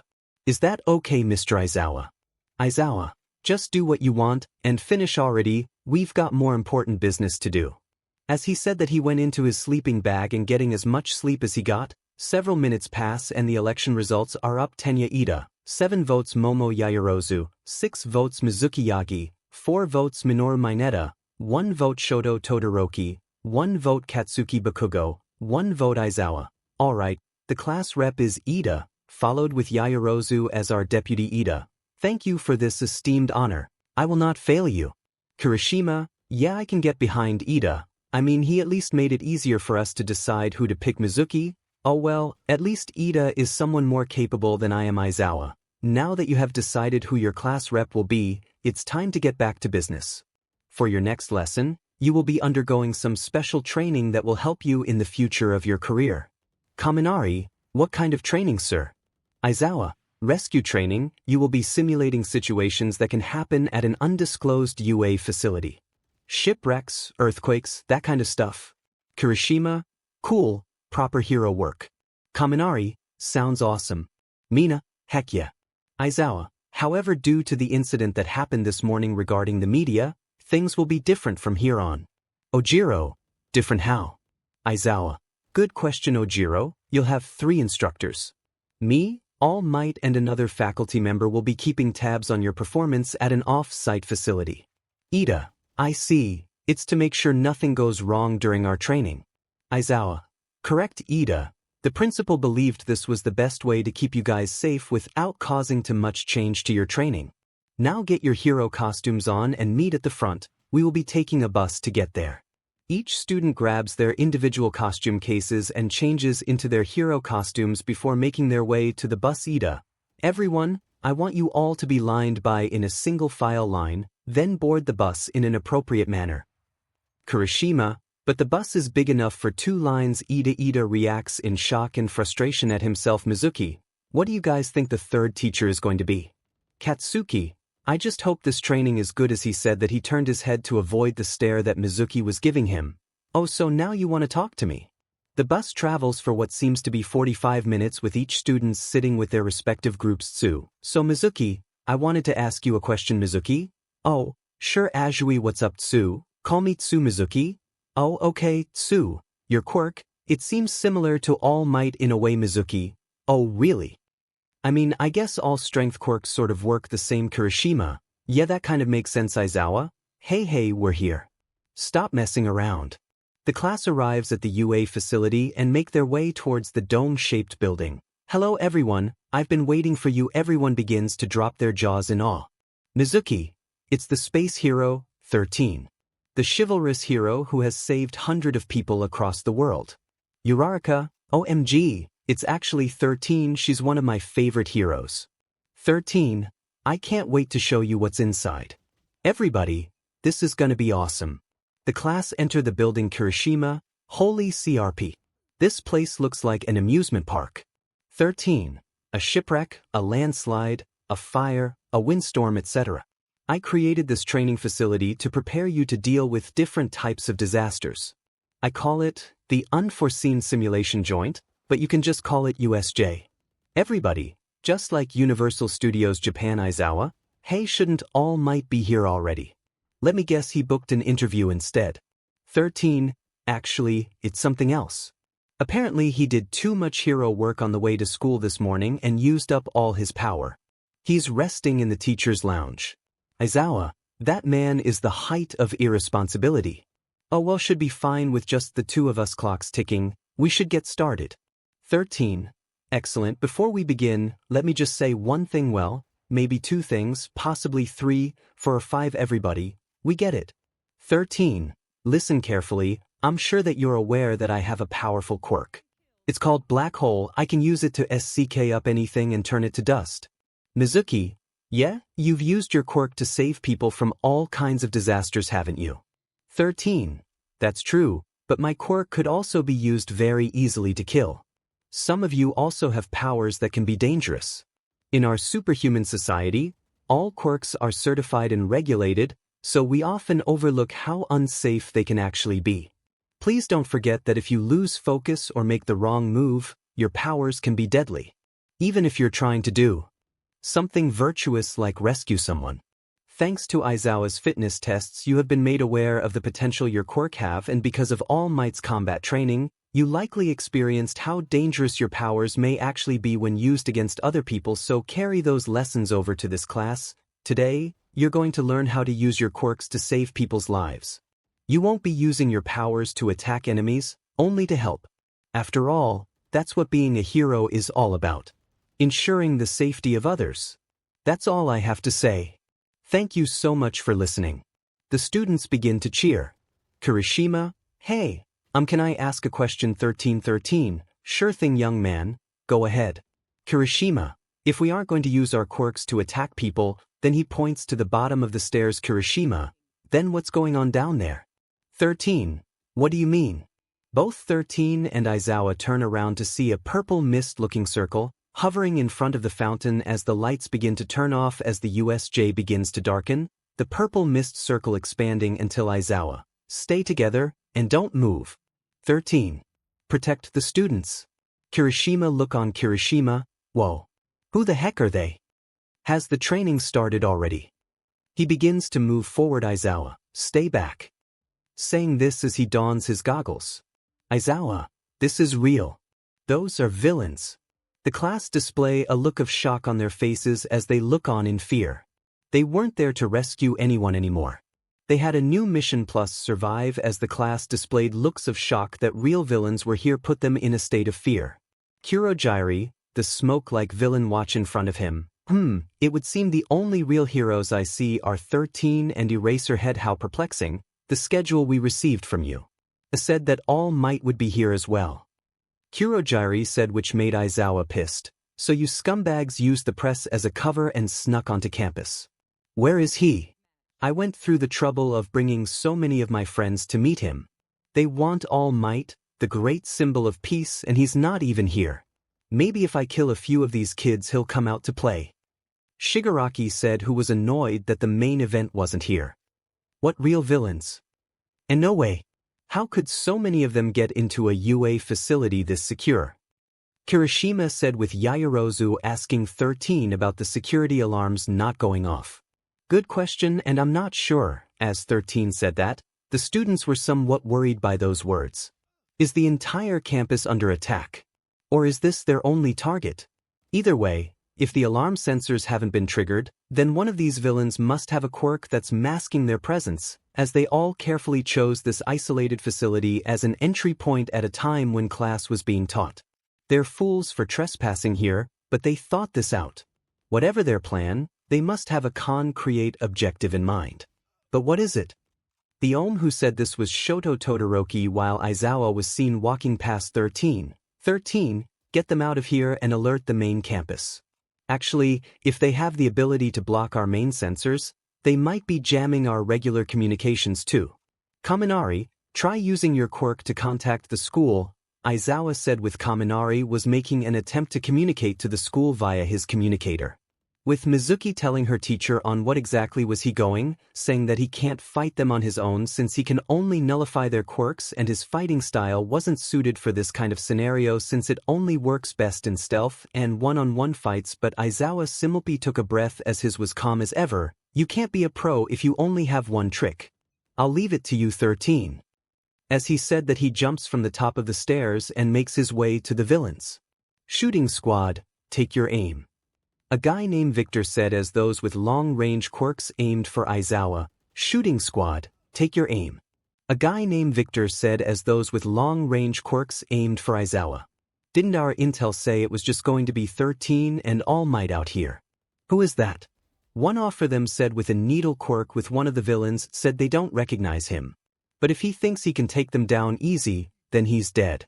As they gun him, Victor tries to shoot his finger guns, but no shots were fired. As they gun him, Victor tries to shoot his finger guns, but no shots were fired. Victor, my quirk. Stitch Giant, where are my bullets? Aizawa using his capture scarf wraps them around the three villains and slams them to the ground. Those idiots, that's 𝗍𝗫𝗏, a pro. He can cancel your quirks just by looking at you. Steel Bulwark, cancellation. The villain begins rushing towards Aizawa. Steel Bulwark, but you can't erase the quirk of a heteromorphic type like me, can you, Aizawa? Yeah, you're right. Saying this as he punches the villain in the face, sending him flying. But a villain like you is only dangerous if you can reach me. He dodges an attack from a villain behind him and kicks him in the face. Aizawa, good thing that I have taken measures to make sure that never happens. He throws the villains into each other. Aizawa, now which one of you gutter punks is next? Shigaraki, there he goes, trying to intimidate us. He's strong, and since he's hiding behind those goggles, you can't tell whose quirk he's erasing. He's making it hard for us to work together or rely on each other's powers. How annoying. The worst thing about dealing with pros is when they live up to all of their hype. We then cut back to the top of the stairs with Mizuki being amazed by her teacher, but Ida told her to stop analyzing and saying they have to go, which she noted and went along with him, while the students make their way to the USJ entrance. The same purple mist that brought the villains inside blocks their escape. 𝗓𝗏𝗏, there is no escape for you. Aizawa cursed as he blinked that one time, making the one who was the most trouble to get away. 𝗓𝗏𝗏, it's a pleasure to meet you. We are the League of Villains. I know it's impolite, but we decided to invite ourselves into this haven of justice to say hello, and besides, isn't this a fitting place for All Might, the symbol of peace, to take his last breath? Mizuki widened her eyes as she heard that as her breath hitched. 𝗓𝗏𝗏, I believe he was supposed to be here today and yet I see no sign of him. There must have been some sort of change in plans we could not have foreseen. Well, in the end, I suppose it doesn't really matter. I still have a role to play. Without hesitation, Kirishima and Katsuki rush towards the villain in hopes of landing a hit on him. Katsuki, causing a huge explosion in the process. Kirishima, did you think we were just going to stand around and let you tear this place to shreds? As the dust settles to see the mist villain known as 𝗓𝗏𝗏, unfazed. 𝗓𝗏𝗏, you live up to your school's reputation, but you should be more careful, children. Otherwise, someone might get hurt. 13. You two get out of the way right now. 𝗓𝗏𝗏, I'll scatter you across this facility to meet my comrades and your deaths. The purple mist begins to surround them and cover any glimpse of their surroundings. Kirishima, 𝗓𝗏𝗏, what is this? Ida, through quick thinking, grabs Uraraka and Sato. Shoji covers Mina and Siro. While the others can only stand there, not moving. Ida looks on at the purple dome surrounding. His classmates, plus Ida, what's going on? A portal opens above a body of water where we see Mizuki fall through with a yell that escaped from her mouth as she drops into the water. Water. That villain must have a warping quirk and they came here to kill Dad. I guess it's a good thing he's not in class right now. As she finished that thought, she begins to swim up. But where is he? While swimming up, she sees a villain swim towards her and panics. First catch of the day. Nothing personal, kid, but you got to die. As the villain opens his mouth and gets ready to bite down on Mizuki, but was then kicked in the face by 𝗬𝗂𝘁𝗵𝗲. She wraps her tongue around Mizuki as she begins to swim up to the surface. Location: shipwreck zone. For a frog, you've sure got some really big 𝗵𝘃𝗀𝗃. Perfect floaties. All 𝗬𝗂 said was ribbit as she lands Mineta onto the deck of the boat hard, causing him to yell in pain for his back, and proceeds to climb the side of the ship. Mizuki, you saved my life, 𝐎𝐩𝐢𝐳. I told you to call me 𝗬𝗵𝐲. Oh, I'm sorry, I didn't mean to be rude. 𝗬𝗂, well, this is turning out to be a terrible day of class. Mizuki, I keep thinking about what that villain said. They knew our whole schedule, who would be here, and they must have gotten into school files while we were stuck in the school cafeteria.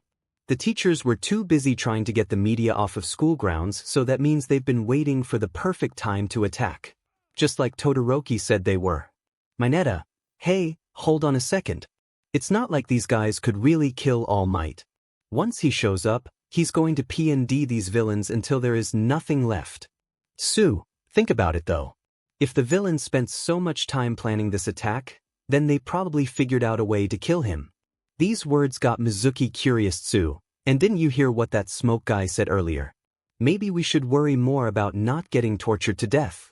Otherwise we might not live long enough to see All Might again, and even if he does show up, who knows if he'll make it back in one piece. Mineta begins to freak out at these words. No, the pros are going to save us, right? Tell Frog Bub to shut up. 𝗬𝗂, ribbit. From the waters, the villains come out and make an appearance. UBS, I'll enjoy eating you. The villain with shark-like quirk yelled, which got Mineta to scream out in fear. Ah. Bad guys. Mizuki was in thought. 𝗎𝗓𝗓 might be right. If they are here for Dad, they might have a way to defeat him, and they wouldn't plan this attack if they didn't. But why him out of all the heroes? Is it because of his very existence discourages villains and evil? Or is it because he's the one and only symbol of peace and justice? Actually, it doesn't matter, and I don't care what their reasons are. For now, I have to focus. I have to face this evil, head on. As she thought of this, she focuses towards her classmates. If they can beat him, then that means we have to stop whatever these villains are planning. We have to work together and keep All Might safe. No one at UA knows what's happening. This is up to us. Let's be heroes. Mineta, what do you mean fight? Are you crazy? These guys might be able to kill All Might, and you think we can take them? Did you hit your head when we got warped here? The best plan for us to just wait for a real pro from UA to come and save us. Mizuki, think about it. Those villains down there clearly have an advantage in water, and assume that's where we'll fight. Mineta, are you even listening? 𝗬𝗂, if that's the case, they must have known what was inside the USJ before they warped in. Mizuku, yeah, but for a group with such careful planning, there's one thing that really sticks out to me. Something that doesn't add up. They sent you here, 𝗎𝗓𝗓𝗓, ribbit. Mizuki, whoops, I meant 𝗬𝗂. Yeah, they warped you to the shipwreck zone. 𝗬𝗂, that kind of fell apart on you, didn't it? Mizuki, a little bit. Mineta, but why does it matter that she's here? Mizuki, yeah, it means the villains probably have no idea what our quirks are. 𝗬𝗂, ribbit, you've got a point. If they knew I was a frog, they would have just sent me to that fire zone instead of somewhere full of water. Mizuki, they probably separated us because they didn't know what we could do, but I'm also guessing that Mist Guy didn't have the capacity to separate us individually. Otherwise it would have been easier for them to take us down so we can use our advantage. They don't know what our quirks are, so for all they know, the three of us could be super powerful. Look, none of them are trying to come up to the boat. That proves they are a little unsure, but that means they aren't going to underestimate us either. They're being smart and playing it safe. For now, 𝗬𝗂, so let's talk quirks. I'll go first if you want. Obviously I can jump high and cling to pretty much any wall, and of course there is my tongue. I can stick it out for about 20 meters. Finally, I can also secrete a toxic mucus, though it only stings a bit. We can probably only use my jumping and my tongue here, forget about the other stuff. Mizuki, I figured you were powerful, but that sounds freaking awesome. I have my super strength, but I can only use 20% without it breaking the bones in my body. Mineta, I've got these sticky ball Mizuki. He then removes a ball from his head with Mizuki sighing in relief as shook off the thought that was dancing in her mind. Mineta, their strength varies, depending on how I'm feeling they might stick for a whole day. They grow back as fast as I pull them off. But I'll bleed if I use too many. Oh, and they don't stick to me, I just bounce right off of them. The two stare at him with serious faces. Mineta, shh, don't look at me like that. This is why I said we should wait for the pros. My quirk is totally unfit for battle. Mizuki, no, you have an incredible power really. We just need to figure out how we can use it. One of the villains using a giant water arm slices the boat in half, which got Mizui to be alerted as one of the villains was yelling out that they were bored as they were ready to take the three teens out for good. Tsu, that's a great power. Now the ship is sinking. Mineta, in a state of panic, starts to throw his sticky ball to the side of the boat, landing in the water. Mizuki, also freaking, tries to stay calm. You have to calm down. They'll guess your quirk. As she looked closely, she saw that most of villains swam away from Mineta's ball. Not what you're thinking. Wait, they are afraid to touch them. This got Mizuki thinking. The boat will be fully submerged in less than a minute. Once they're in the water, they won't stand a chance against us, one of the villains yelled with Mineta, still panicking, backs up to the wall. Mineta, we're fish food. Tsu, so Mineta, are you really sure the hero thing is right for you? Mineta, shut up. It's weirder not to be scared right now. We just got out of junior high a few days ago. I didn't think I'd be facing death a few days after starting UA. I can't believe I am going to die without touching Yaoyorozu's bub. This got him a slap to the face from Mizuki, with the boy shutting up with tears rolling pit of his eyes. Listen up. An enemy that is certain of their victory is bound to make a mistake. I mean, All Might said something along the lines of that on a TV interview once. Mineta, what does that mean? Mineta looks at Mizuki's fist continuously shaking. Now's our chance, we can beat them. The villains stare on as the boat continues to sink. Look at those kids. I bet some of them are already crying for their mommies. Hey, focus, remember, Shigaraki told us to keep our guard up. We can't judge them by how old they are, but by their quirks. They could do anything. Of course, we'll definitely have an advantage in the water, so I'm not exactly worried for us. The villains were startled as they hear a battle cry coming from the top of the ship as Mizuki was seen jumping off the side of the ship. Hey, jackasses. As she yelled out, most of the villains saw her attempt as idiotic move on her part, with Mizuki readies her fingers and preparing an attack using one for all. Tsu, you ready, Mineta? Mineta, even though she's scared as I am, even though she's shaking, she's still going through with this. Mizuki was above them, almost hitting the water. Take this. Delaware. Smash. A giant force of wind was sent into the water, creating a whirlpool dragging the villains. Tsu, Mineta, now. Tsu leaps high into the air and grabs Mizuki with her tongue. Mineta, what the heck, Yagi, how do you do it? You're acting so cool, and I'm not helping at all. Ta. He starts to throw the ball on his head into the water. Take this, you villains. You can eat my sticky ball. Context DMNIT. The sticky ball began to surround them as they were sucked into the whirlpool. What's going on? I don't know. The ball began to stick on the villains. Did these come from that kid? I can't get them off of me. The villains begin to get stuck to one another. Tsu, we rounded them all up. Not too shabby. You guys are amazing, both of you. I guess we passed the shipwrecked zone. The trio make it to the shore of the shipwreck zone. Mineta, I had a good poop this morning, which makes my ball even stickier. They aren't going anywhere. Mizuki, why did you need to tell us that? Though I can't believe we managed to get all of them at once. Tsu, we should probably think about our next move now. Mizuki, yeah, you're right. I think we should make getting help our top priority, so if we follow the shore to the exit, then we can avoid the central plaza entirely. Tsu, good idea. That way we won't run into the villains Mr. Aizawa is fighting. But how long will he be able to hold them off for? What if he gets killed? If Mr. Izawa is on his own, he'll only exert himself. He'll end up defeated by those villains because he was trying to keep us safe. Mizuki said, Mineta, wait, don't tell me you're suggesting are you trying to get us killed or something. Mizuki, I'm not saying we should jump into the middle of the battle, but maybe we can find a way to take a few of those guys out and lighten his load. Su, okay, the trio begin to hiding and move along the shoreline. Mineta, remember Yagi, we're just here to see how things are going, right? Su, ribbit. Mizuki, I know. We'll get out of here the second it seems dangerous. We see Izawa continuing to beat down on the villains and readies himself as the mysterious man covered in hands rushes towards him. Shigaraki. First in was 23 seconds. Izawa. Final boss. He throws his capture tape towards him. Shigaraki. Then it was 24 seconds, then it was 20, then 17. Izawa gets close to him and elbows his stomach. However, his elbow was caught by the villain's hand. It was hard to see when you were jumping around. But I found your tell. It's your hair. When it drops, it means you've stopped using your quirk. As Shigaraki said that, Izawa's sleeve begins to decay. Shigaraki, you're having to blink more often, so don't push yourself too hard now, you might just fall apart. Wouldn't that be a shame? We see his skin start to decay also as Izawa, without a second thought, punches the villain away from him. He destroyed my elbow. The villains begin to rush towards him again, and despite his injury, continues to fight. Shigaraki, that annoying quirk of yours isn't suited for drawn-out fights against big groups, isn't it? Don't you think you're out of your element here?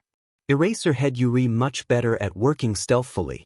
You're known for surprise attacks, not fighting head-to-head, but despite knowing that, you didn't hesitate to jump into the middle of this fight. To put your students at ease.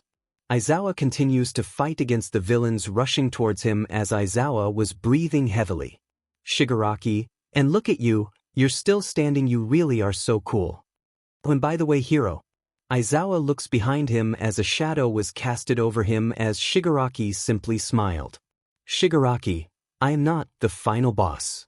The creature behind him, known only as a Nomu, slashes Izawa's face, destroying the Google with a few drops of BLD. Following, Mizuki displays a face, for which can only be described as the face of horror and fear as the Nomu continues to slam Izawa's face into the ground. Mizuki, no, Mr. Izawa. Shigaraki, what do you think of him? Eraserhead. He is the bioengineered anti-symbol of peace. But you can call him Gnome. Mizuki, Gnome. How can something like that be created? The Nomu continues to pull his arm until it can be heard cracking. Izawa, Shigaraki, you can erase other people's powers. That's irritating, but it's nothing impressive. When faced with true devastating power, you might as well be a quirkless child. Izawa turns to the Nomu and tries to erase his quirk, but the Nomu slams his foot onto his other arm. Izawa, he's breaking my bones like they're twigs. I'm positive I erased his quirk, then that means he's super strong, even without powers, and I think he's as strong as All Might. The Nomu continuously slams his head into the ground. Mineta, no. I can't watch this anymore. We should be getting out of here super fast. Su, ribbit. Mizuki expended her fist. I can't just sit here and let him die. I have to do something. Kurogyri teleports to Shigaraki. Shigaraki, Kurogyri, did you manage to kill 13? Kurogyri, 13 is out of commission, however I wasn't able to disperse some of the students and one got away. Shigaraki begins to scratch his neck in frustration. Shigaraki, Kurogyri, you fool, if you weren't our warp gate I'd tear every last atom from your body. He continues to scratch his neck, but stops.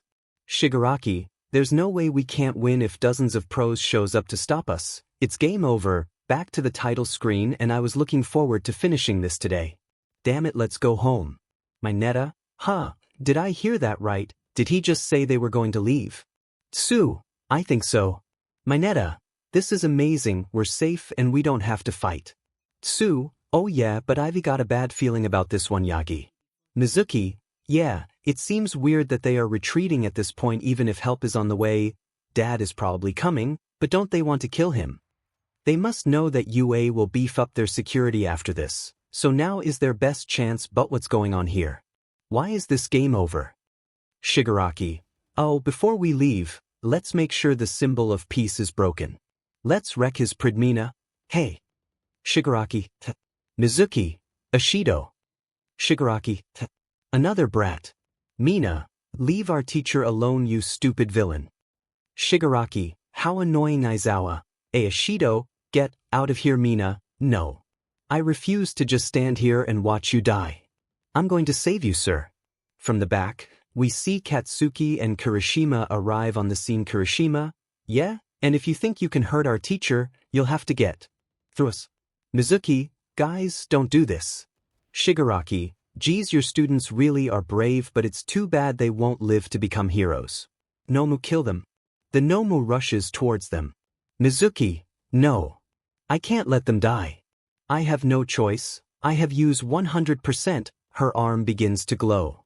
Mizuki, Detroit. 𝗬𝗓𝗍, but before she uses her attack, the glass ceiling above cracks open, as two people can be seen falling from the top of the dome-shaped building, crashing into the ground. The area is covered in dust and smoke. I get it now. So your Shikigami are created from shadows. So what? I don't get it though. Why did you run back then? What a waste of talent. Whatever. Either way, that won't be enough to fix this. He points towards his bloodied chest. He figured it out, huh? You're risking your life over stupid The black-haired boy, Fushiguro, begins to stand up with much difficulty as the one who goes by Sukuna simply scoffed. This brat isn't even worth that moo. Deku. Sukuna, Fushiguro? What? Mizuki yelled out in surprise as she heard Katsuki said that as the smoke clears, to reveal the green-haired boy standing over the black-haired teen. What? Did Bakugo really said that name? A name he also gives me as well to mock me. That boy, he looks almost like me. That hair, it's the same style and color as mine, so your telling methods is Z plus Big Brother. Sukuna could only be confused when he heard the green-haired girl call him Big Brother along with the blonde-haired boy that called him a different name. Well, it looks like you've got friends here, brat. Still not saying anything. Oh well, Katsuki couldn't help but feel his arms shake as he looked at the boy he once knew from the past, but he looks different, as if he has this killing intent around him. 𝗔𝗂𝗁𝗏 meanwhile was seen scratching his neck at the unknown player. Oi! Who is this brat? He's ruining the game. Sukuna had a thoughtful look on his face. Brat, you better do something, otherwise I might just kill these kids that are your friends. Even if I try, you'd still kill them. As Sukuna heard the just laughed, which irked 𝗔𝗂𝗁𝗏 the most. He just laughed, which irked 𝗔𝗂𝗁𝗏 the most. Oh, this will be fun. That's it? Nomu, kill him. As if a SW flipped on, the Nomu rushed towards Sukuna and grabbing his leg. All Sukuna did was look down at the Nomu with a raised eyebrow as the creature proceeds to try and slam him into the ground. Oi, oi, oi, don't think you can interrupt my plans. Especially since you're missing an arm. Sukuna said while holding up the Nomu's arm with nonchalant look on his face, with 𝗔𝗂𝗁𝗏 widening his eyes. What? I didn't even see it happen. But the Nomu simply regenerates its arm back, with Sukuna just scoffed. What? You think I'm impressed? You're just like the special grade, all bark and no bite. 𝗔𝗂𝗁𝗏, damn it. This brat. He's toying with my Nomu. Well, 𝗔𝗂𝗁𝗏 then rushed towards Sukuna and touches his arm. 𝗔𝗂𝗁𝗏, let's see if you can beat him with one arm, you stupid brat. Mizuki, Izuku. But Sukuna simply looked at 𝗔𝗂𝗁𝗏 with a little bit of interest, which disappeared quickly. That power of yours is interesting, too bad it's not worth my time. 𝗔𝗂𝗁𝗏, what? Sukuna then regenerates his arm, which set off a look of shock on Katsuki's face. What? That's not possible. Kirishima asked Katsuki what he meant by that. Deku never could do that before. He was quirkless. As Mizuki heard that, she widens her eyes. Quirkless. Ichi was just like me. Kirishima, well, look again, he was able to regenerate his arm back. Maybe he was a late bloomer. Don't screw with me, shitty hair. I know that nerd better than any of you. He was never late bloomer. Fushiguro then gets up and turned his attention towards them, and no, that's not it. Look, everyone just get out of here. That isn't Izuku you're looking at. Mizuki, no. We won't abandon him. Fushiguro, can't you just listen, he's going to kill you. Sukuna continues to fight the Nomu without any struggle. I see, so you can regenerate your limbs like a curse can. Sukuna, But let's see if your brain can come back as well, Sukuna. But let's see if your brain can come back as well. As he said that, he used his fingernails and then slices the brain off of the Nomu into shreds, killing it instantly. Shigaraki with look pure shock, breath shakily at what he just saw. No fair, you cheated. You killed my Nomu. Sukuna, oh, don't get me wrong, your little pet was somewhat strong. But he got boring real quick. So I figured I'd get this massacre started while I still have this brat hostage. Shigaraki, why you? What are you? Sukuna, who am I? Why would I tell a dead man my identity? It'd be a waste of my breath. Now then, time to deal with yo. But then the doors of the 𝐬𝐽 burst open, which got Sukuna to look over. Now what? Just then the sound of footsteps can be heard at the top of the stairs, with the students on the ground having a look of relief on their faces, as the symbol of peace has arrived. All Might, have no fear, students. All Might, I am here. But all Sukuna did was look at the hero with disinterest, as he felt the brat held some sort of hate towards this certain hero. Sukuna. So this is one of those heroes Honestly, if you think he can beat me, then you are mistaken. All Might, I was having a feeling of unease when Izawa and 13 weren't picking up my calls. So I ran over, running into young Eater along the way. I can't believe all of this went down while I was resting. I hate to think of how frightened these children must be and how hard my colleagues had to fight to protect them. The only thing I can do now is tell them that they will be okay. Look, we're safe. Mizuki, he's here. All Might, and he's not smiling. Shigaraki, after all of this waiting, the moment my Nomu dies, you show up. You've got to be kidding.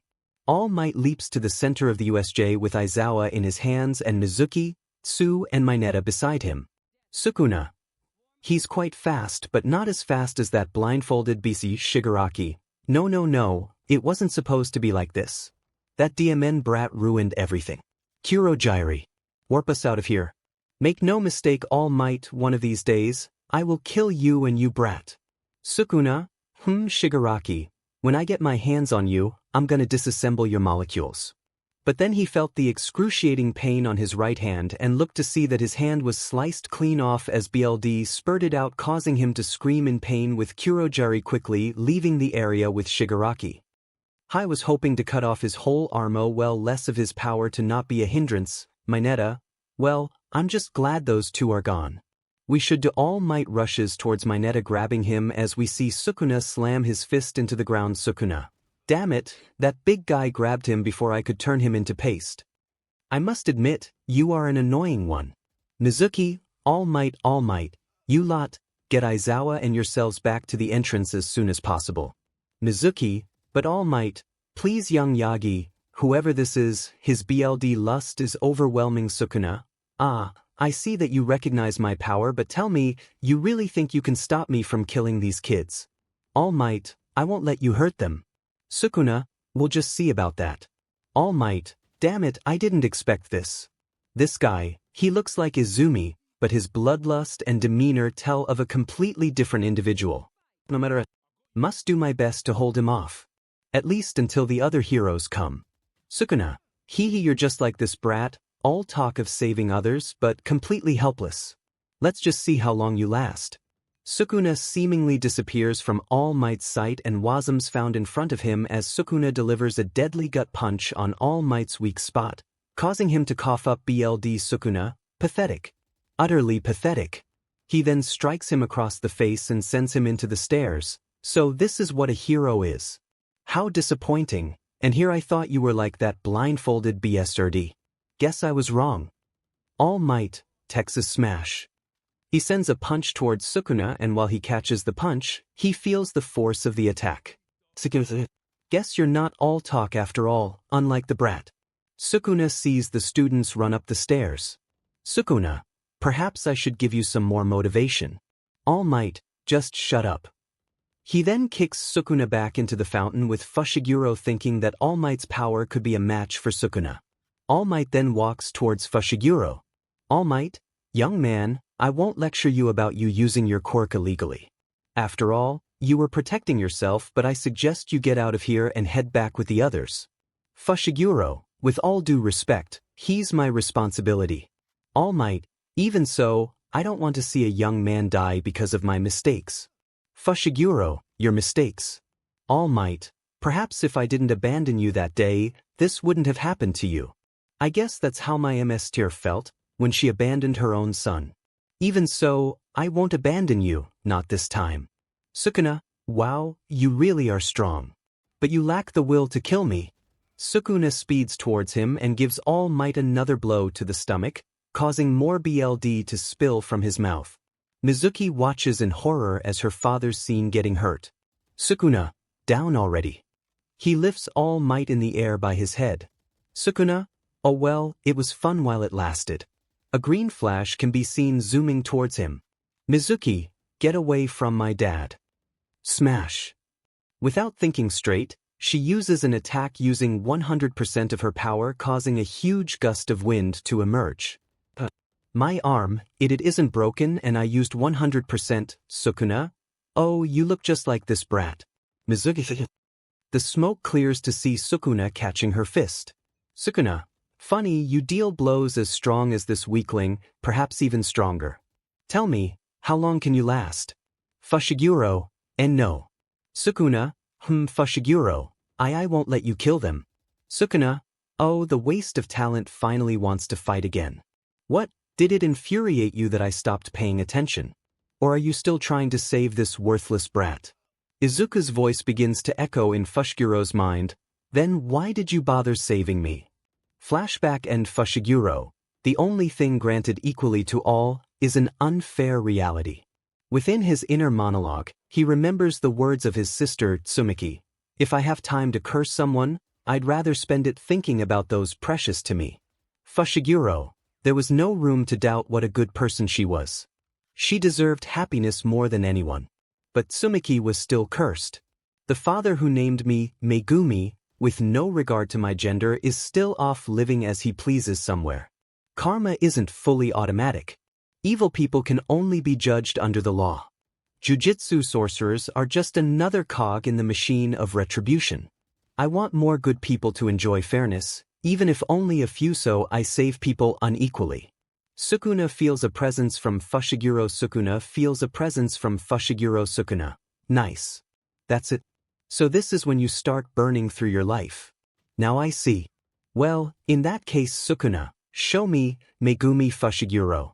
An aura begins to surround Fushiguro, reciting the words of his trump card attack. Fushiguro, Sacred Treasure Swing and Ring 8 Grip. The aura, however, begins to fade, the rain from the hole in the glass roof dripping on top of them. Fushiguro, just so you know, I didn't have any logical reason for saving you back then. Even if it was dangerous, I couldn't bear to see a good person like you die.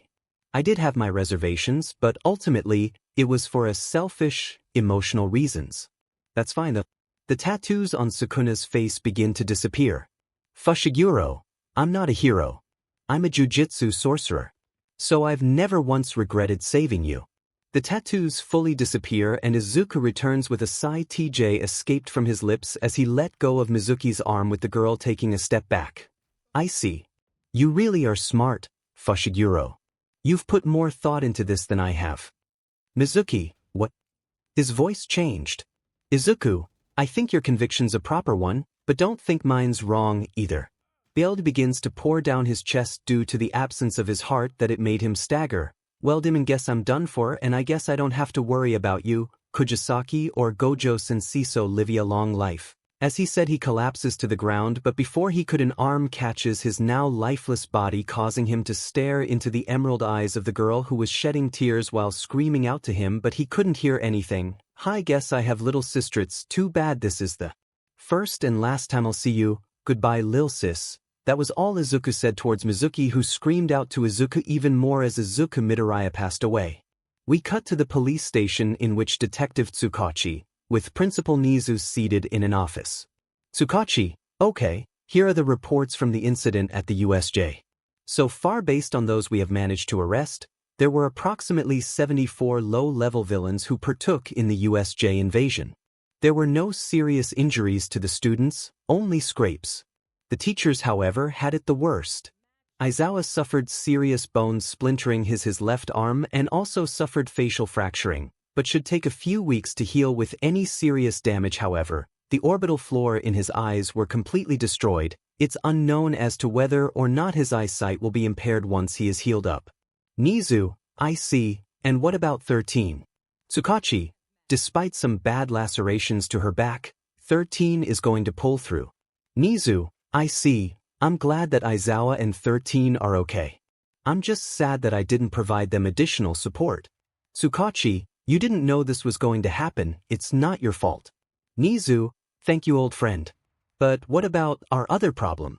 𝗬𝗏, yeah, the last thing was that there were 2 people found deceased at the USJ. The creature that one of the students heard, called a 𝗏𝗵𝗲, and a child the same age as the students. The 2 head over to the coroner's office and see 2 bodies laying on the table. 𝗬𝗏, the 𝗏𝗵𝗲 died instantaneously, its brain was shredded up and wasn't able to regenerate it. We do know based on the student's testimony on the cause of death. 𝗎𝗍, what was the cause? 𝗬𝗏, the kid 𝗎𝗍, you're joking. 𝗬𝗏, I'm afraid not. 𝗎𝗍, how is this possible? 𝗬𝗏, we're not exactly sure, however the only person that was with him was the kid in the uniform, whom the police arrested. 𝗎𝗍, arrested. 𝗬𝗏, his name is Megumi Fushiguro. It seems as though any public records of him were being kept private. We do know however of his stepsister, 𝗬𝗵𝗲, who is in the hospital. But, as far as I am aware, this is out of my hands now. 𝗎𝗍, how come? 𝗬𝗏, the police got a call saying that Fushiguro is to be released, while the body is to be sent to a special coroner's office. We're not sure who they are, but based on who was on the phone, it seemed important. 𝗎𝗍, I see Fushiguro and Izuku's body was loaded up in a truck and drives off to Tokyo Prefectural Jujutsu High School, but as the truck passes through the streets, an oddly dressed man notices a faint presence, a man wearing what appears as a Buddhist monk's robes. Well, tell me, was there any real reason to use a precious finger to test Sukuna's strength? 2. Well, there wasn't much point to it with a half-baked test case. But we did learn a few things. I'll be praying that's not just an excuse. 3. 𝗓𝗏, 𝗧𝗏 𝗓𝗏, stop talking. No one understands what you're saying. The crosswalk lights turn green and the mysterious Buddhist and company cross the street. We don't understand, yet the meaning flows right into our minds. It's creepy. The group head into a local cafe. Hostess, welcome. Would you like a seat for one? Hostess, welcome. Would you like a seat for one? 𝗏𝗏, yes, one please. The group are seated at the table. 𝗏𝗏, so, Jogo, about our little talk beforehand, you're saying your boss wants to reverse the current positions of humans and curses. Is that it? Jogo, well, roughly. It's slightly different, though. Humans are made up of lies. For every positive action and emotion they show, there's always a flip side. Yet negative emotions like hatred and hostility are truths without falsehood. Since we curses are born from those emotions, that makes us true, pure beings. Imitations should be eliminated. 𝗏𝗏, yet at present, you're the ones being eliminated. Jogo, that's why we've come to ask you. What can we do to defeat the jujutsu sorcerers? 𝗏𝗏, it's to fulfill 2 conditions before going to war, then you can win. Jogo, and what are those 2 conditions? 𝗏𝗏, the first involves the man known as the strongest jujutsu sorcerer. You have to render Satoru Gojo incapable of fighting. The second is to get Ryomen Sukuna and Izuku Yagi on your side. Jogo, hold on, wasn't his name Midoriya? 𝗏𝗏, my mistake. Jogo, also, didn't he die? That Izuku brat, 𝗏𝗏, did he? I'm not so sure. We find ourselves in an unfamiliar place, the ground covered with water and a mountain of bones and skulls in the center. Sukuna, don't look inside me without permission. I hated Sukuna, brat Sukuna. Brat Izuku simply stared at Sukuna with a blank look. This is my mindscape, ya parasite, Izuku simply says while flipping off the king of curses. Izuku simply says while flipping off the king of curses. Right now, we find ourselves in a white sterile room, where Gojo and Ijichi were there side by side staring at the deceased body of Izuku Midoriya. If you encounter it, your choices are to either run or die. I warned them that fighting was absolutely not an option. Ijichi said, it was intentional. Gojo said with Ijichi wondered what Gojo meant.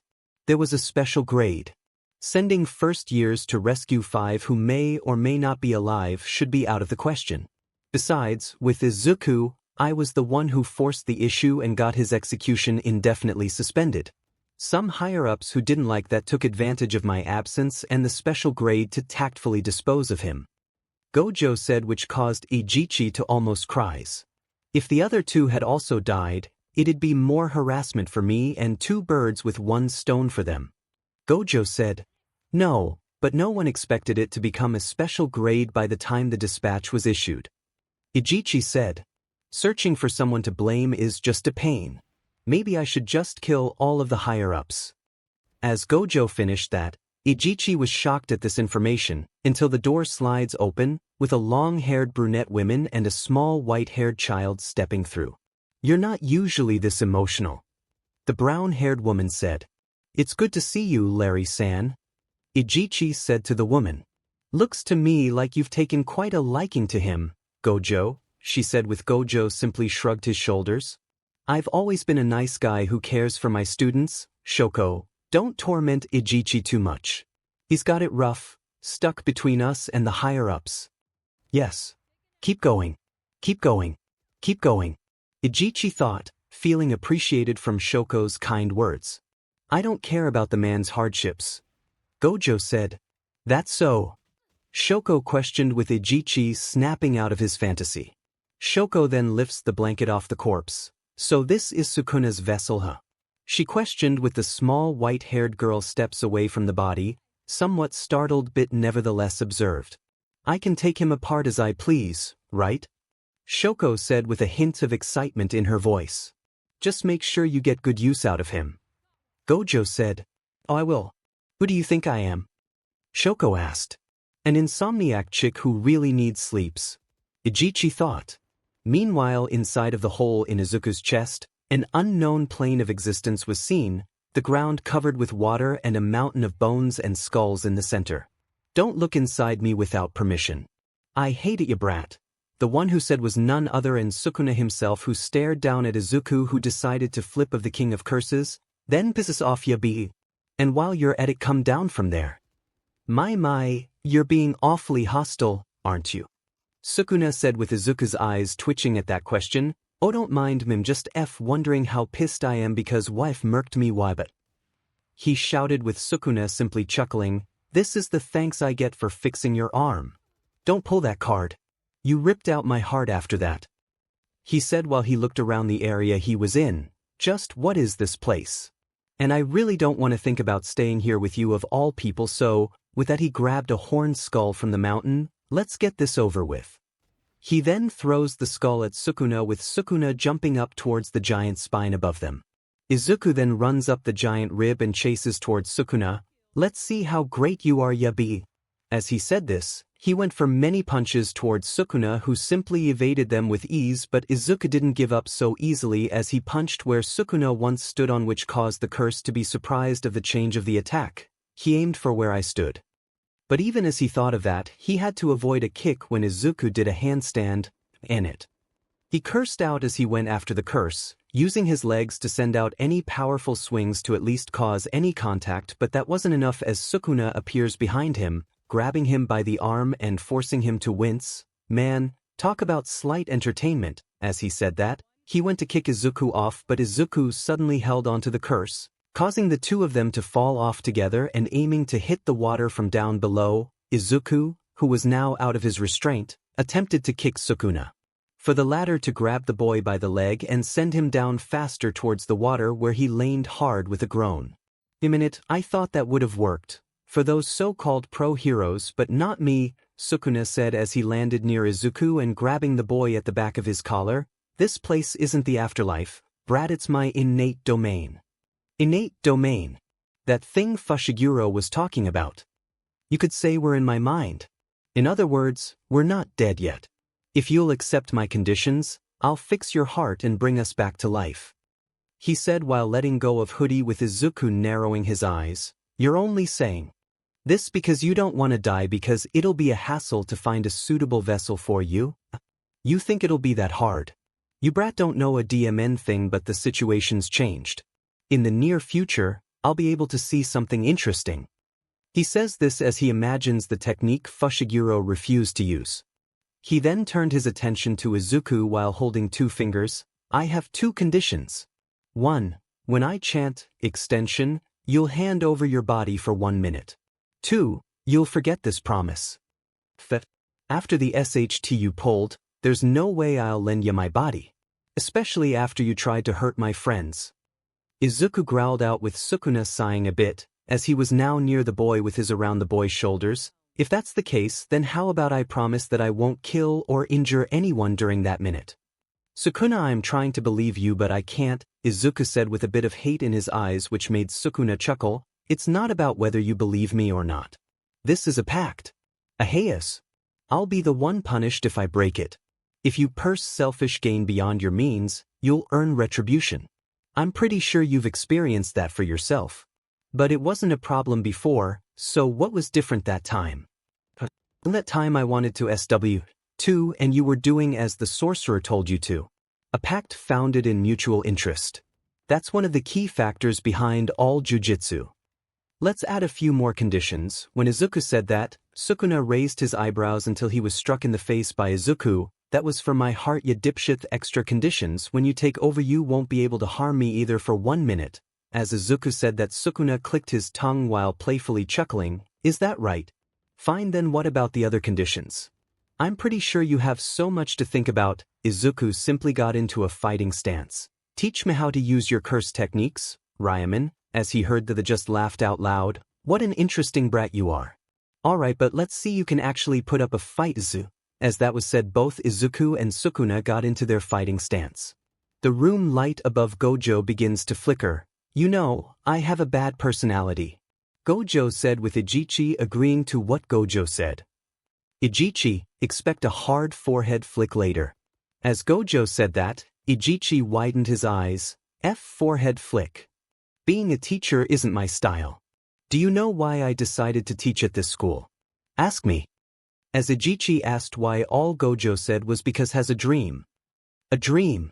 𝗔𝗂𝘁 questioned with Gojo nodding his head. As you can see in the case of Izuku, the top of the jujutsu world is a den of vice. Conservative fools. Traditional fools. Arrogant fools. Just plain fools. It's a bargain sale on rotten Mikan. I want to reset that garbage jujutsu world. Murdering everyone at the top would be an easy task, but they would just get replaced. It wouldn't bring a revolution, and if I did that, no one would follow me, so that's why I chose education. To raise up strong, clever comrades. That's why I occasionally tossed my missions to my students. It's tough love. Or maybe you just want to slack off. 𝗔𝗁𝗁 thought. They're all talented, especially the 3rd year, Hikari, and the 2nd year, Okatsu. They'll become jujutsu sorcerers on a par with me. Gojo clenches his fists with 𝗔𝗁𝗁 noticing. Izuku was one of those as well. He thought as Shoko gained their attention. Hey, you two. I'm about to get started. Are you going to watch from there? Unaware of what's happening behind her, Izuku was seen slowly rising from the table with 𝗔𝗁𝗁 freaking out. Noticing his reacting, Shoko turns around and was too freaked out by the alive Izuku. As Izuku opened his eyes, he looked down to find that he was completely naked, so he used the white cloth to cover his lower half. Well, it can't be helped, I was dead. GGG Gojo-san. HHH, he's alive. 𝗔𝗁𝗁 stammered out with Gojo simply chuckling. 𝗔𝗁𝗁, be quiet. Shoko looked a bit disappointed with Izuku just scratching the back of his head, then heard footsteps approach. Izuku shifts his attention. Izuku, I guess you're back from the dead. Welcome back. Gojo said with Izuku grinning. Yeah, it's good to be back. As he sits that both him and Gojo dabbed each other up while the small white-haired girl stands behind 𝗔𝗁𝗁 as she stares at this interaction with Izuku being curious about the white-haired girl. We cut outside of the morgue. I'll have to revise the reports. Shoko said with Gojo saying to leave as it is. Shoko wondered why until Gojo gave the answer. I want to give Izuku time to gain the minimum power necessary before he's targeted again. Sorry, Shoko, but could you leave Izuku listed as dead on the records? Even the public ones. Gojo nodded his head. So you plan to keep Izuku completely hidden away? Shiko asked with Gojo simply saying, "No, I'll have him make his comeback in time for the exchange event." Why? The reason is simple. No one's allowed to take the events from youth away from young people.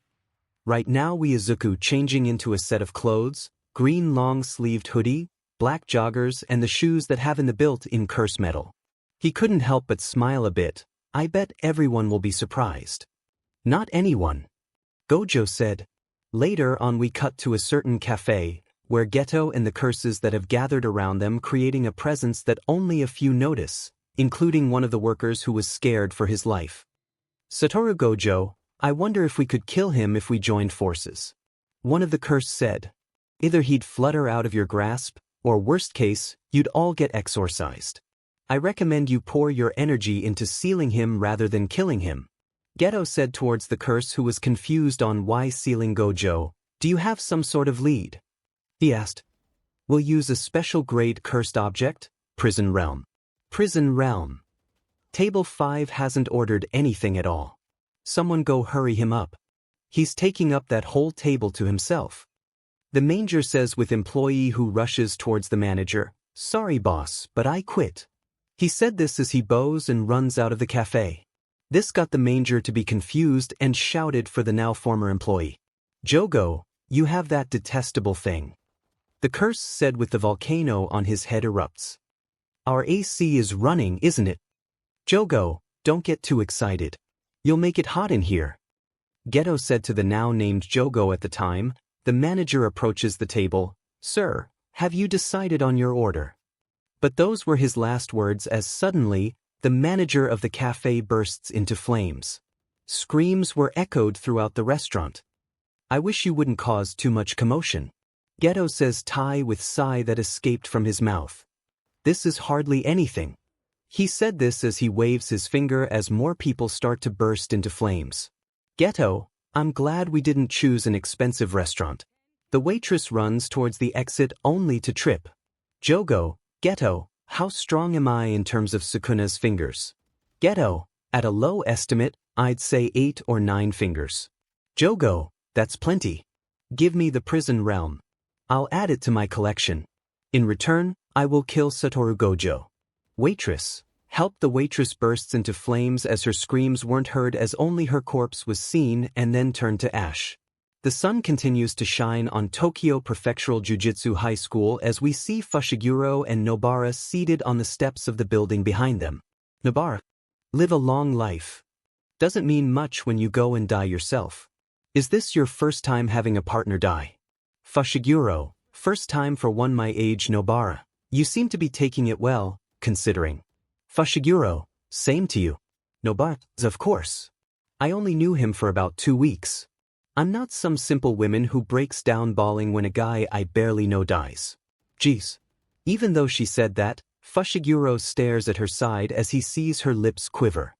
He sighed a bit as he stares at the ground. "It's hot, huh?" he asked with Nobara nodding her head. "Yeah. Wonder if it's time for summer uniforms." Just then footsteps can be heard approaching closer to the building. "What's this? You're looking more glum than usual, Megumi. This awake or something?" Someone says to Fushiguro who looked towards the person. "Fushiguro, Zenin-senpai." The person only narrowed their eyes at that. "Don't call me by my last name. Maki." "But, Maki, I'm talking here. Why you don't actually know why they're so down?" "Maki, what are you talking about?" "Someone really did die yesterday. One of the first-year boys. 2 Bonito Flakes."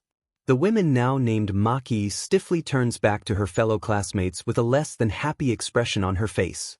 "Maki, you should have told me sooner. Now I look like some heartless, cold-blooded demon. That's exactly how you came off. 2 Tuna and mayo." "Maki, you're supposed to try and make me feel better." Nobara was confused on who were they with Fushiguro giving her an introduction. "There are second-year upperclassmen. You have to be kinder to your underclassmen. Maki, there's more to kindness than being soft on them. Fushiguro, Zenin-senpai is the best of all students at wielding cursed tools." 2 Salmon roe. "Fushiguro, that's the curse speech user, Inumaki-senpai. He can only speak in ingredients of rice ball." She's a bit softer when Yuta's around. Fushiguro, Panda Senpai. There's one more, Okatsu Senpai, who's the one I can openly respect, but he's overseas right now. Nobara, you're not adding more about the panda named Panda. Fushiguro, anyway, what is it that you guys want? Fushiguro says, ignoring the question that Nobara just gave. Panda, we came to ask you for help. Fushiguro, Panda, man, sorry about this, and when you're in mourning please forgive us for that. The truth is, we'd like you to participate in the Kyoto Sister School Exchange event. Nobara, Kyoto Sister School Exchange event. What's that? Fushiguro, it's a get-together with the other tech school in Kyoto. Though isn't that event mainly second and third years? Maki, and those stupid third years are suspended right now. So you need to participate. Nobara, what do you even do at this event? Smash Brothers. I won't lose if it's the Wii version. I'll meteor smash so you can't come back. Fushiguro, the principals of Tokyo and Kyoto each propose a form of competition to be held for an entire day over the course of 2 days. Though that's how it is on paper. Panda, every year, the first day is team battles, and the second day is individual battles. 𝗳𝗏, Nobara, individual and team battles. We fight. Against other jujutsu sorcerers. Maki? Yeah, it's a jujutsu battle, where everything but killing goes. Panda, we'll train you up well so you won't get killed. Panda starts punching the air. Yeah. Nobara, wait, do you have time for that? I thought we were short on jujutsu sorcerers. Panda, that's a good question, for now we are. The glum emotions people harbor from late winter through spring cause an outburst of curses in the early summer, so that's our busy season. Maki, sometimes we're busy all year long, but things should be settling down soon. Nobara, Maki, so you'll do it, right? You just had a partner die on you, after all. Fushiguro Nobara, we're in. As they said that, they both thought about Izuku with their hands clenched. Have to get stronger for his sake, I'll do anything to achieve that. They both thought with their resolve intact. Nobara, but if I decide this training and this exchange event is pointless, I'm quitting instantly. Fushiguro, same here. Panda, well, people this cocky are the more worthwhile to train. 𝗳𝗏, bonito flakes. Meanwhile we turn our attention to a certain high school. A high and the classroom that harbored the first years of Class 1A, the students in silence from the events that unfolded during the USJ. Man, that was terrifying. First that bird monster, then that guy fighting All Might. One of the students said, "Tell me about it, the bloodlust on that guy was insane." Another said, "I'm confused. What happened?" One of the students who wasn't able to handle much of his quirk asked with another wondering as well. "Oh, it was crazy, that bird thing was going to kill Mr. Aizawa, but then these two people crashed from the sky, and one of them straight up decimated that bird villain." No way. Yeah, and the crazier part, the guy who took him down looked exactly like Yagi, and if you don't believe me, ask Mineta, he saw the whole thing. Most of the males in Class 1A turned their attention to Mineta, who couldn't help but shiver. "Please, don't remind Mites bad enough I was almost red-paced," he said as his jaw begins to chatter as an image of Sukuna appears behind him. So scary. The girls in Class 1A wondered where Mizuki were and if she was okay. We pan away from the classroom to All Might's office with Mizuki had her eyes widen as she was told, "So Izuku is dead?" Mizuki asked with saddened look on her face. "I'm afraid so, we got confirmation from the morgue this afternoon." She didn't say anything but letting tears to drip down from her face as the memory of that time replayed over and over. Mizuki being a hero isn't an easy job, it's a path of hardship and sometimes regret. Sometimes you aren't able to save everyone, even I failed to save people even to those who were close to me, he said as his mind went through a time where the love of his life left because of his role and he said TJ time, "I know you wanted to bring Izuku home, to fix the mistake that I made, but I don't want you to feel like it's too much for you." He said but what he got from Mizuki surprised him. "Noit's fine, I knew from the start that this path wouldn't be easy. Saving everyone is impossible but that doesn't mean I'm going to give up." She says while clenching her fist, "I may have failed to save him, but that won't mean I will fail to save others. I know what I'm saying doesn't make sense. Booty want to make sure that others don't have to feel the same loss. I'll be a hero that saves everyone with a smile on my face. She says, which got Toshinori to give her a smile of reassurance. Right now, we find Gojo waiting at a grand white gate. So you ready, Izuku? As Gojo says that, Izuku is seen walking towards him with a serious look on his face. Yeah, I'm ready, Gojo-sensei. Alright then, what are we waiting for, let's go. As he said that, both him and Izuku left as Izuku's training officially begins. You better grit your teeth, brat. I'm well prepared to face any sort of torture you're gonna put me through, Ryaman.